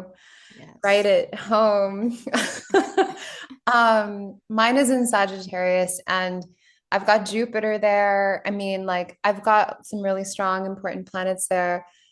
I think that it's interesting because it's been coming up a lot for me because there were a lot of planets there recently. And I think it's a part of me that hides things that are really, really precious and sacred, those like sort of more Sagittarian like themes of like I'm really protective over certain parts of like knowledge I've cultivated or like what I love or what there's definitely like a secret pocket like for me where like all those things go, and I have really strong boundaries around those things because they're so precious. And I think that I'm always navigating the part of me that wants to share with people and and talk and teach, and the part of me that's like I'm also on this other journey and not everything is to be said out loud, once like I think a lot of what allows me to do my work is that I have this really protected heart in terms of like my connection to spirit and to God and to things that I hold really, really sacred. And so sometimes that comes up where, you know, if you know me really, really well, sometimes I'm like, I'm going somewhere, but I'm not telling you where I'm going, like, and no one knows where I'm going until after I'm back or something, where I'm like, I have to protect these little parts of myself because otherwise they won't have space to grow or I won't have the space to really hold the vision intact. And so that's one way that it can really show up for me. Hmm. I'm right there with you.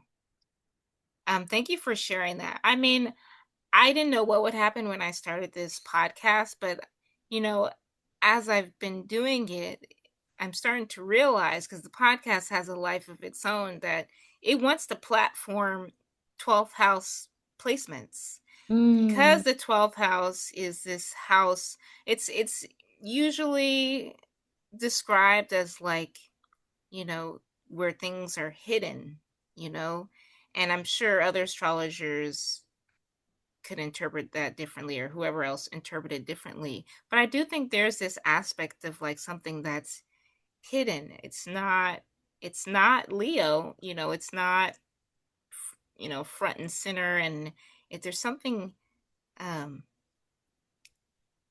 like unseen about it. I don't, yeah, unseen, hidden. I don't know what words I would want to use. I'm actually going to start researching the 12th house more deeply um in the coming months, but I'm right there with you. I'm trying to figure out how to share when I want to not share.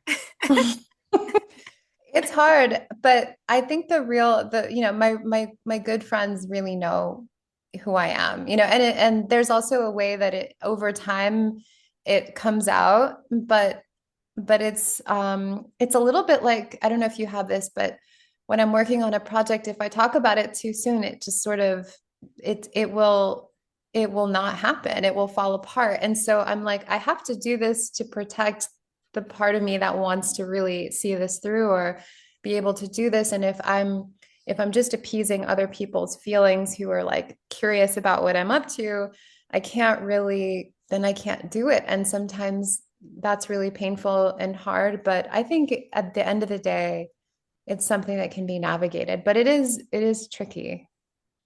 Yeah, it's very interesting. I feel like there should be a 12th house study group or something. I'm sure it's on Reddit where people are like, this is what it's like to have all XYZ in the 12th house. And Mhm. I partly think maybe there is some sort of that's a protective mechanism that's already built in, like the 12th house is that's built in some kind of way where it's supposed to be like that. But I really appreciate what you're saying about how, you know as a 12th houser you can still navigate the 12th house themes, one of them being, I want to be seen but I don't want to be seen, I want to share this esoteric knowledge but I want to maybe uh, just share a little bit, and And I yeah, I forgot that you had all those 12th house placements. I didn't know that you had those 12th house placements. Oh, actually I think you did tell me, but I forgot. Okay, so I know our time is winding down. I just have four more questions. We'll see where we can get to, but we're winding down and I think let's see. I so in addition to you making your own art, I noticed that you reshare visual art created by other people quite a lot. And so um, I feel like when you share this art, I can energetically feel this art through the cell phone screen. It like activates my senses and my imagination. And so that's why I was like, oh, are you a visual clairvoyant? Like what happens for you when you see other people's visual art? I it's interesting how, so for example, something like Instagram stories, and sharing images there, which I don't filter myself. Like if I see something and it sparks a certain feeling, I just share it. And then people have pointed out over the years that there's like this way that sequentially the images are kind of like, I did it, I think yesterday, where it's like there's this rare kind of skunk and it has a pattern on its back. And the next image is like a maze that has a similar zigzag. And then the next image is these birds eating this offering in India that's also kind of like a repeating pattern. And it's really unconscious when it's things like that. But I think that I have a very specific eye that's noticing a very specific kind of energy that is familiar to me, or how to say, like, I think that when I go, for example, if I go to a museum, I can kind of spot my relatives.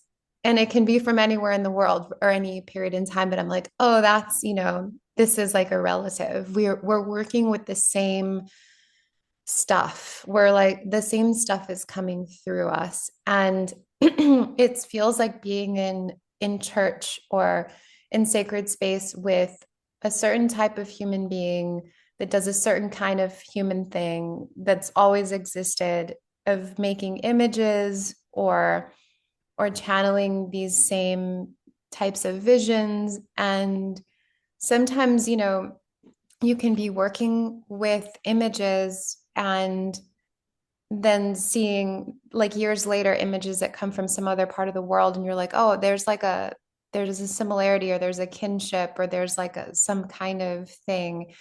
But I feel like with the with other people's work, I just really love to share because it's like another way of talking, or like, there's something like that. And then I've started to actually share sometimes work of other people to sell. Like I don't know if you saw that print by Star. Yes. Yeah. Yeah, Star Feliz, who I love so much. And there's kinship there too, where I'm like, we can talk about stars and flowers and and the Caribbean and all these different things. And so I think I'm just really interested in beauty, in ritual, in art and certain things. And there's just like an open channel to share. Um, and I think it's another way of being like, for me, medicine is also many, many things. And one form of medicine is visual medicine. And so I'm like, oh, this is part of, today's sharing of medicine and putting it out into like the field of my people that are connected to me. Or I really love this thing. I really want to lift it up because it feels like part of my lineage, part of my like family circle of people that I want to keep seeing, like, for example, with Star, I want to keep seeing what Star has to say and wants to make. I really want to support that particular channel of beauty and creativity that is called, Star. I really it really moves me. And so there's a lot of just kind of like also the medicine of just sharing, like, not don't think so much about it, just kind of share. And for me that's good medicine sometimes, to just be like, oh yeah, I love this, I'll put it out there, I'll like blow a little kiss to everybody who sees this today. Wow. Yeah, I feel that visual medicine. And I didn't even know it was happening until one day I was like, wait a minute. Um, um, but I'm just taking all that in. Maybe it's okay, there's a pause. Yeah. I'm just like, um, yeah, I don't know. I guess I asked that question because maybe the whole visual clairvoyant, I don't know if that's the right word or term to use, but I did notice that the way that you share visual art did feel, it made me feel, Mm. and I just think that's interesting. And well, is there a particular piece of visual art that's really moving you right now or stirring something in you? Or it could just be like it's fun and colorful. I mean, if you could see sort of like the stacks of books and the open tabs on my computer of stuff that's moving me. Um, I'm right now, um, there's so many things always at once, but let me think. I'm thinking a lot about dance and about movement right now. And so I'm thinking about Simone Forti. I don't know if you know her and her work, but probably one of my top three, artworks of all time. And I've been thinking about it lately. She made these holograms, and they're like these sculptures that you have to kind of walk around and they become animated, and you can see a hologram of her dancing. And it's like this tiny little rainbow hologram Simone Forti dancing. And I've been thinking about them so much because it's kind of like in this time of technology and AI, I'm like, it's like the analog, it's like old technology. It's just like a static object. You don't need to plug it into anything, but it's still like so futuristic, or like tapping into that feeling of like, I don't know, the future, or Mhm. and so I really love her, and I really love, I'm thinking about Anna Halprin, Yvonne Rainer, these dancers of a certain time. And I think part of why I'm thinking about them is because I'm always getting more and more interested in work that, like you're saying, makes you feel something but isn't rooted in materiality. It's not like a thing to be bought and sold. It's not an object, and I'm really interested in ephemeral art and in ephemerality. And in ritual and offering and things that are not meant to be um, monetized in a certain kind of object way. And so I'm thinking a Mhm. lot about what it is to just, yeah, conjure a feeling with just the body. That's pretty, for me, it's like such a radical, amazing thing to do. Wow. Yes. Wow. To conjure a feeling with your body. Um, well, I'll definitely look up Simone Forte, Mhm. and that hologram, that rainbow hologram, sounds like old, uh, old or ancient futuristic Yeah. technology. But yeah, I'm into the ephemeral also. Like, I feel like I'm trying to be less ephemeral, but I feel like because you said that, I should just be comfortable with the ephemeral. It's okay to, Yeah. yeah, like, it's also interesting feeling. Sometimes I like that feeling of like there's something there and then it fades away, Mm-hmm. Mm-hmm. you know?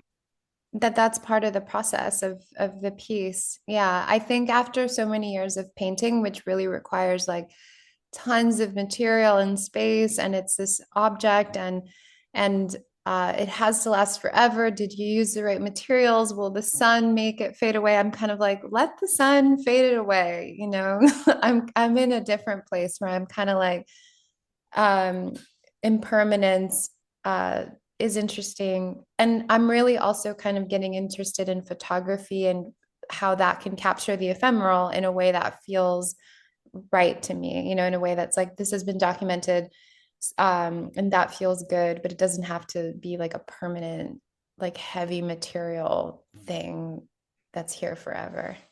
Mm-hmm. Yeah. Yeah, I'm totally into documentation too. Yeah, I just thank you. Thank you. Because I don't know, sometimes I feel like I get messages that I have to come out of the ephemerality, if that's a word, and and become more solid and I don't know, but there's something with the creation and the fading, like that whole process. Um, okay. Well, I'm um the time is time real or not? Um, so I want to return back to your exploration of archives of the heart because you say this in your bio that this is a part of your artistic investigation. There's just two. I have two. It's connecting questions, but first, what do you mean by archives of the heart?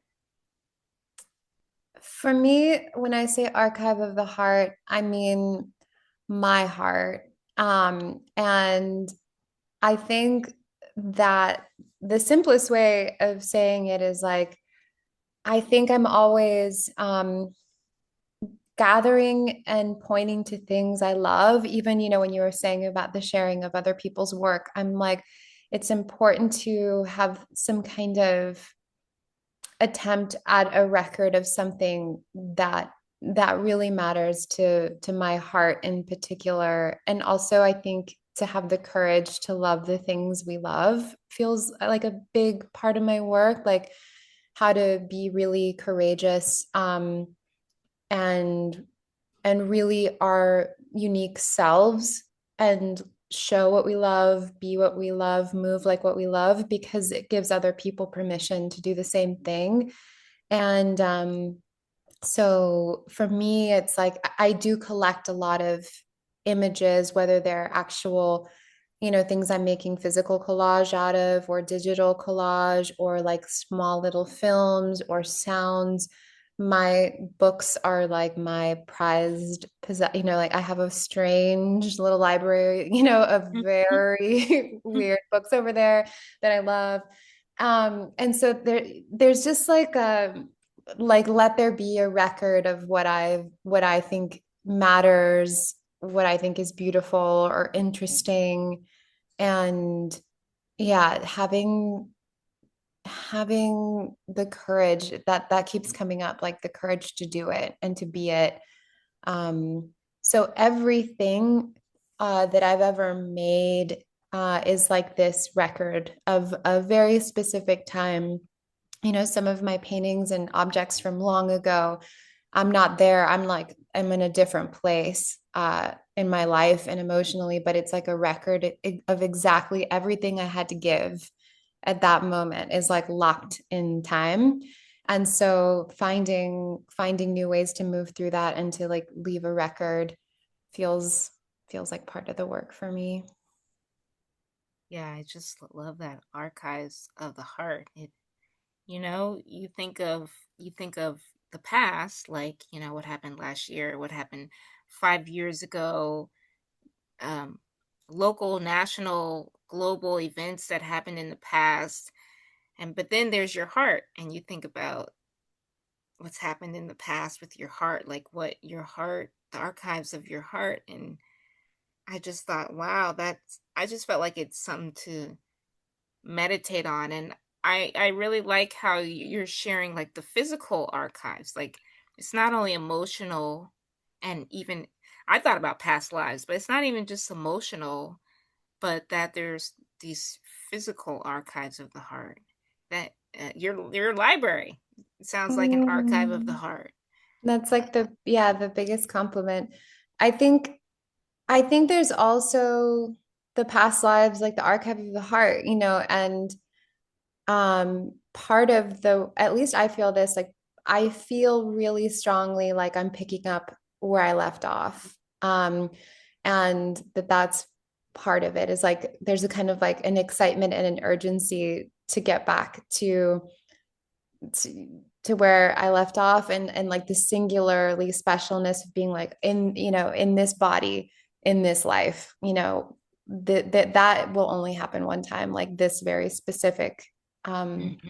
Iruka Right. lifetime. And so how to really try to be moving through, and when ideas come through or things that feel important, really honoring them, and also like burning through the stuff, you know, having a light heart feels important to me. And I think that actually, now that I'm talking about it, maybe that's part of it is like the ephemerality and the letting go or the sharing, or, you know, it's like I don't need to hoard it all in my own heart. Like it can exist outside and I can share it with other people, and I can let things that I make go and keep like that energy like moving and transmuting. So it's not just like held inside of my heart only. It can kind of go be be out there. And I think the more that I do that, I learned that it just keeps boomeranging back. You know, someone will be like, "This reminded me of you," or "This is like this thing," or, you know, and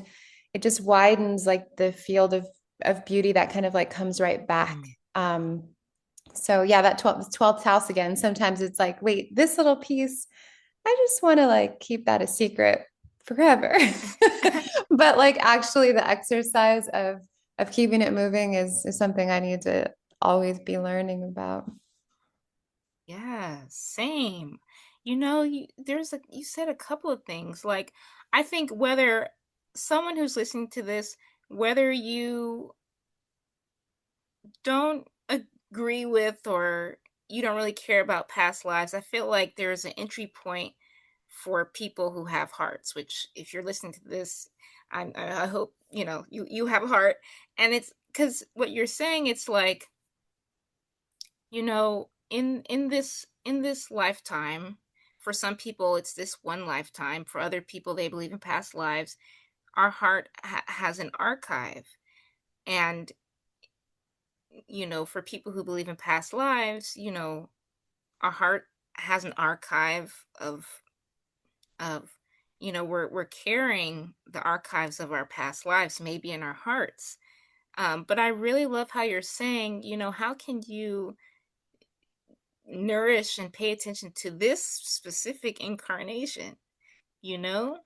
Um, and then for people who might not resonate with the past life stuff, how, it's thinking about, you know, what am I trying to say? Like what what what the past that your heart holds, you know? What is your heart holding from like 3 years ago or something, or last week?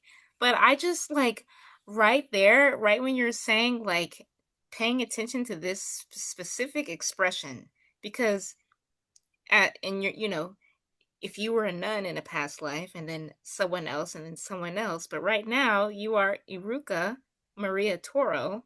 This is a very specific expression, and so I just I felt like I got something from that cuz I don't know, I think like I don't know, I felt like you were saying like every expression needs TLC. This is what's happening right now. Yeah. Yeah. No, I mean, every expression is is singularly unique. Like the configuration is unique. And so, yeah, I really just want to champion everyone being their authentic selves and doing what you came here to do, and all lifetimes are now, like all That's lifetimes are right. now. So it's like, let's do it. And I do feel like a signature thing of mine is just like I really do leave my heart on the table every time, where I'm like, I'm really gonna say the thing. I'm really going to do the thing. I'm really going to try because, you know, I don't know, why not? I think worst case, it doesn't work out how we thought, or like this thing doesn't happen, but like it's worth trying. And I feel like you do that really well. Like I feel like I don't keep up with you for a moment and then like you're sailing a ship. you know and I'm like, oh wow, like a lot has happened since last time I checked in with Simone. And so I think it's also like it's happening. It's having faith that it's a process. It's already happening. We're already perfect. But yeah, that also how special everybody is, how unique. Hmm. All the fractals. Yes.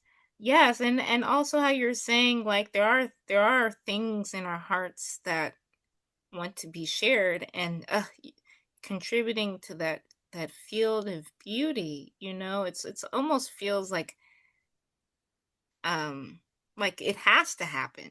Yeah. You know, like it's not a matter of you know, but that this is how this is what it is, you know. It's sort Mhm. of like a has a I am kind of energy. Now, all right, so I we're winding down. Actually, our time is coming to a close. I have two questions.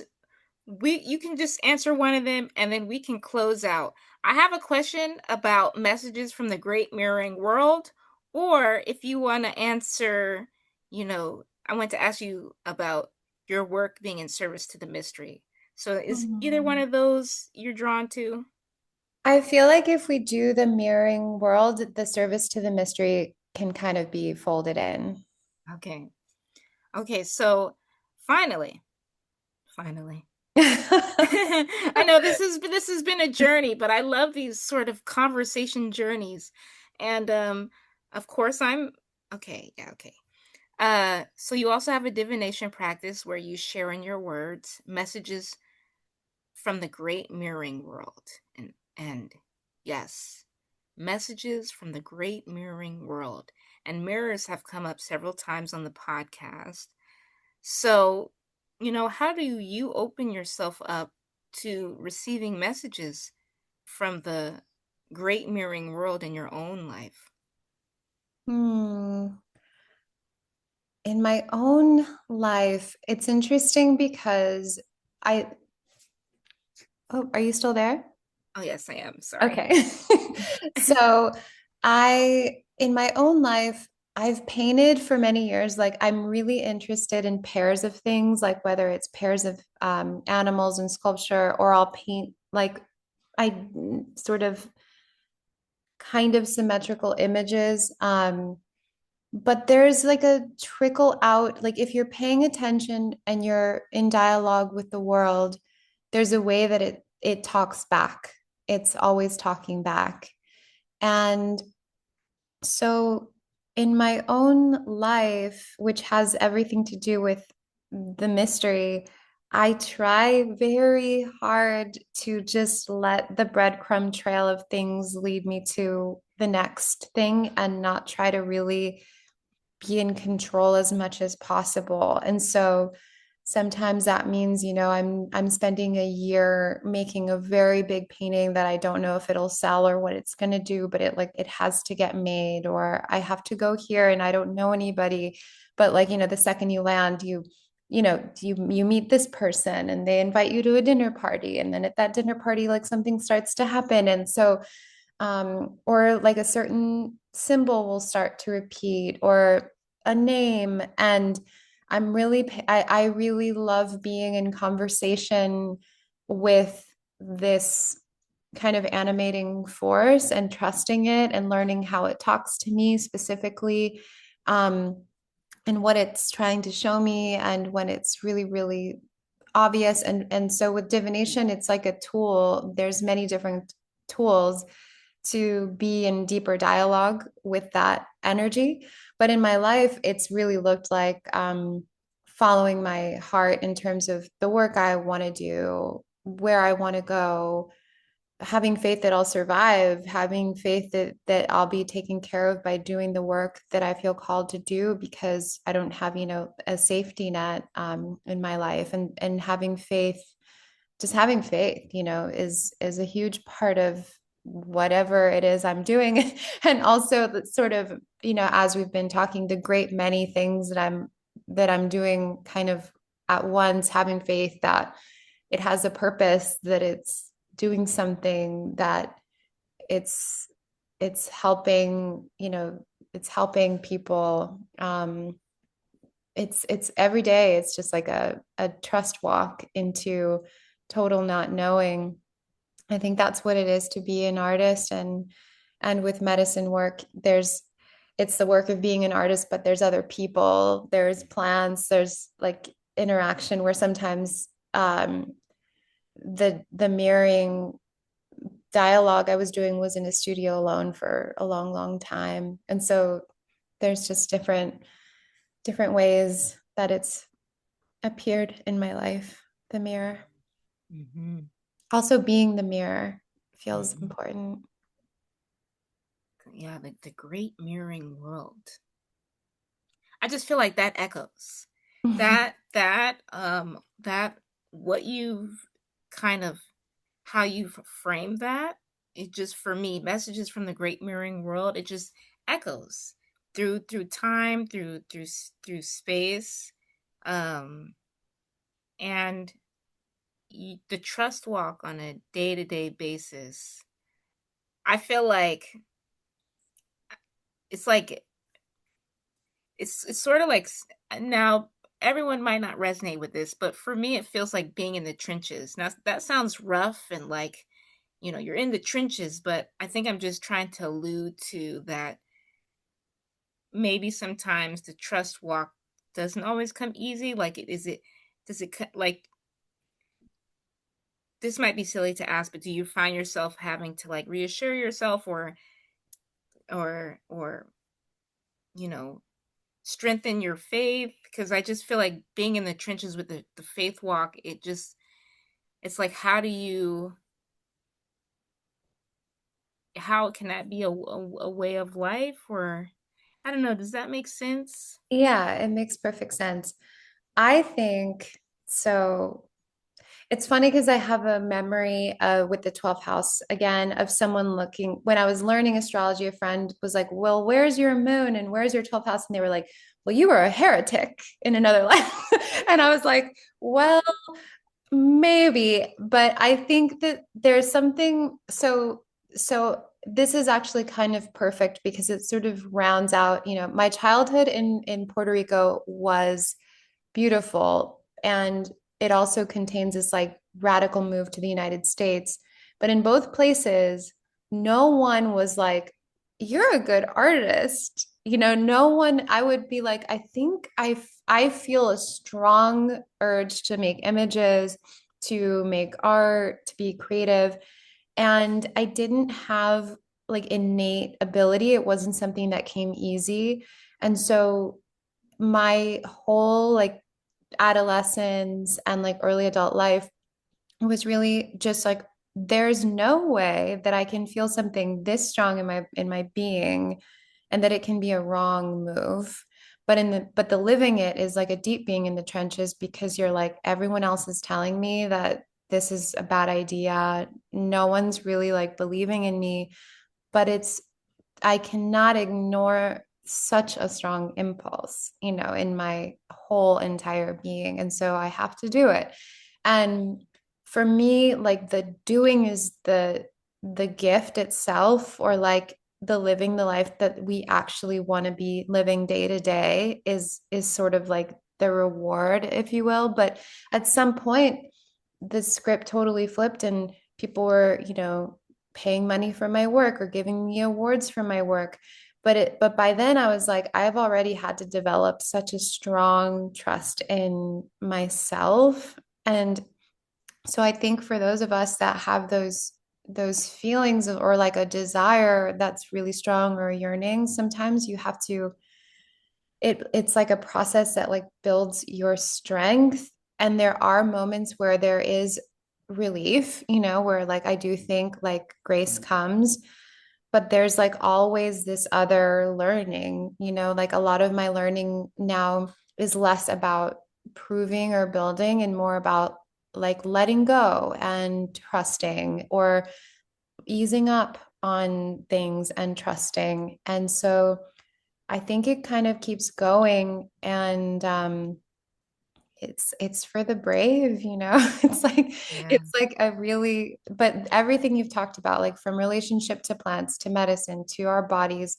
it's all helping us to be strong enough to do whatever it is, you know, that the heart is pulling us towards, and our friends and our communities, and hopefully we've got, you know, some support, but it's not easy. Hmm. Yeah. Yeah. Oh my gosh. Yeah, I feel like I'm being mirrored back messages that um there are times in life where it's not going to be easy, and to know that, but that it's it's it's going to be okay, but yeah, just to know that. I think I do want to say, like, I think that it it's like if you're following your truth and your heart, there's no way it's not going to be okay.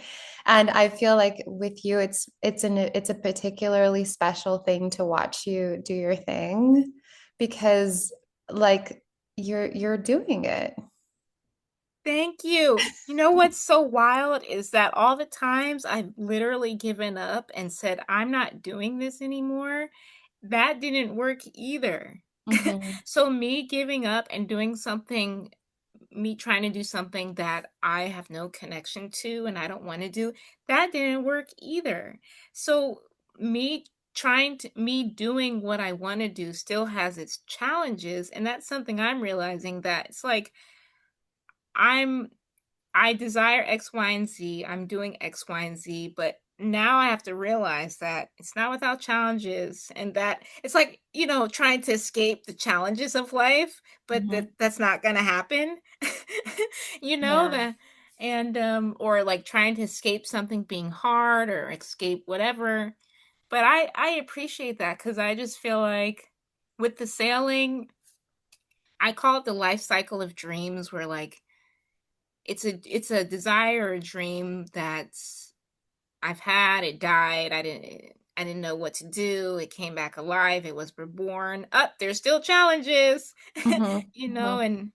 and but yeah, I just like the fact that I don't know. I don't know. I just, in my own personal life, I've given up, and that didn't work either. Mhm. Mhm. I don't know. I think it's really hard to go against your heart. And I think that when I have done that, because I do think it's possible to go against your heart for whatever reason, and there are a lot of reasons, I think that it it didn't end well. Yeah. So, but thank you But for it will like reroute you back. yes, It kind of like exactly. reroutes you back. So I feel you. And there's no right or wrong way. And sometimes we do need a break when it gets really challenging. You're not just supposed to, push through every single time. But I just want to say I do feel like I've seen you do it, like you're doing it. It's happening. Thank you. I appreciate it because many days or lately I've I've had days where I'm just like I don't know what I'm doing. And I think as a strongly Neptunian oriented person, because Neptune has a lot of influence in my chart, I deal with this constant or reoccurring, I don't know what's going on or confusion. So I have to, and at this point, you know, I don't know, but I thank you for saying that though, because it's interesting how in my own experience I'm just like, but if someone else is like, you're doing it, I'm like, oh yes, I am. Yeah. So, but maybe that speaks to the power of like the other mirrors, that Yeah, yeah, yeah, yeah. Holding up the mirror for each other because yeah, it's hard to see from where you are yeah. sometimes. It's very interesting. But the ecosystem of mirrors, like I don't know, it could just be you or all of us. But Iruka, I am so grateful for your time, your energy, everything you shared here. I know there's going to be a lot of listeners out there that appreciate this episode. Thank you so much for meeting me at the Throughline.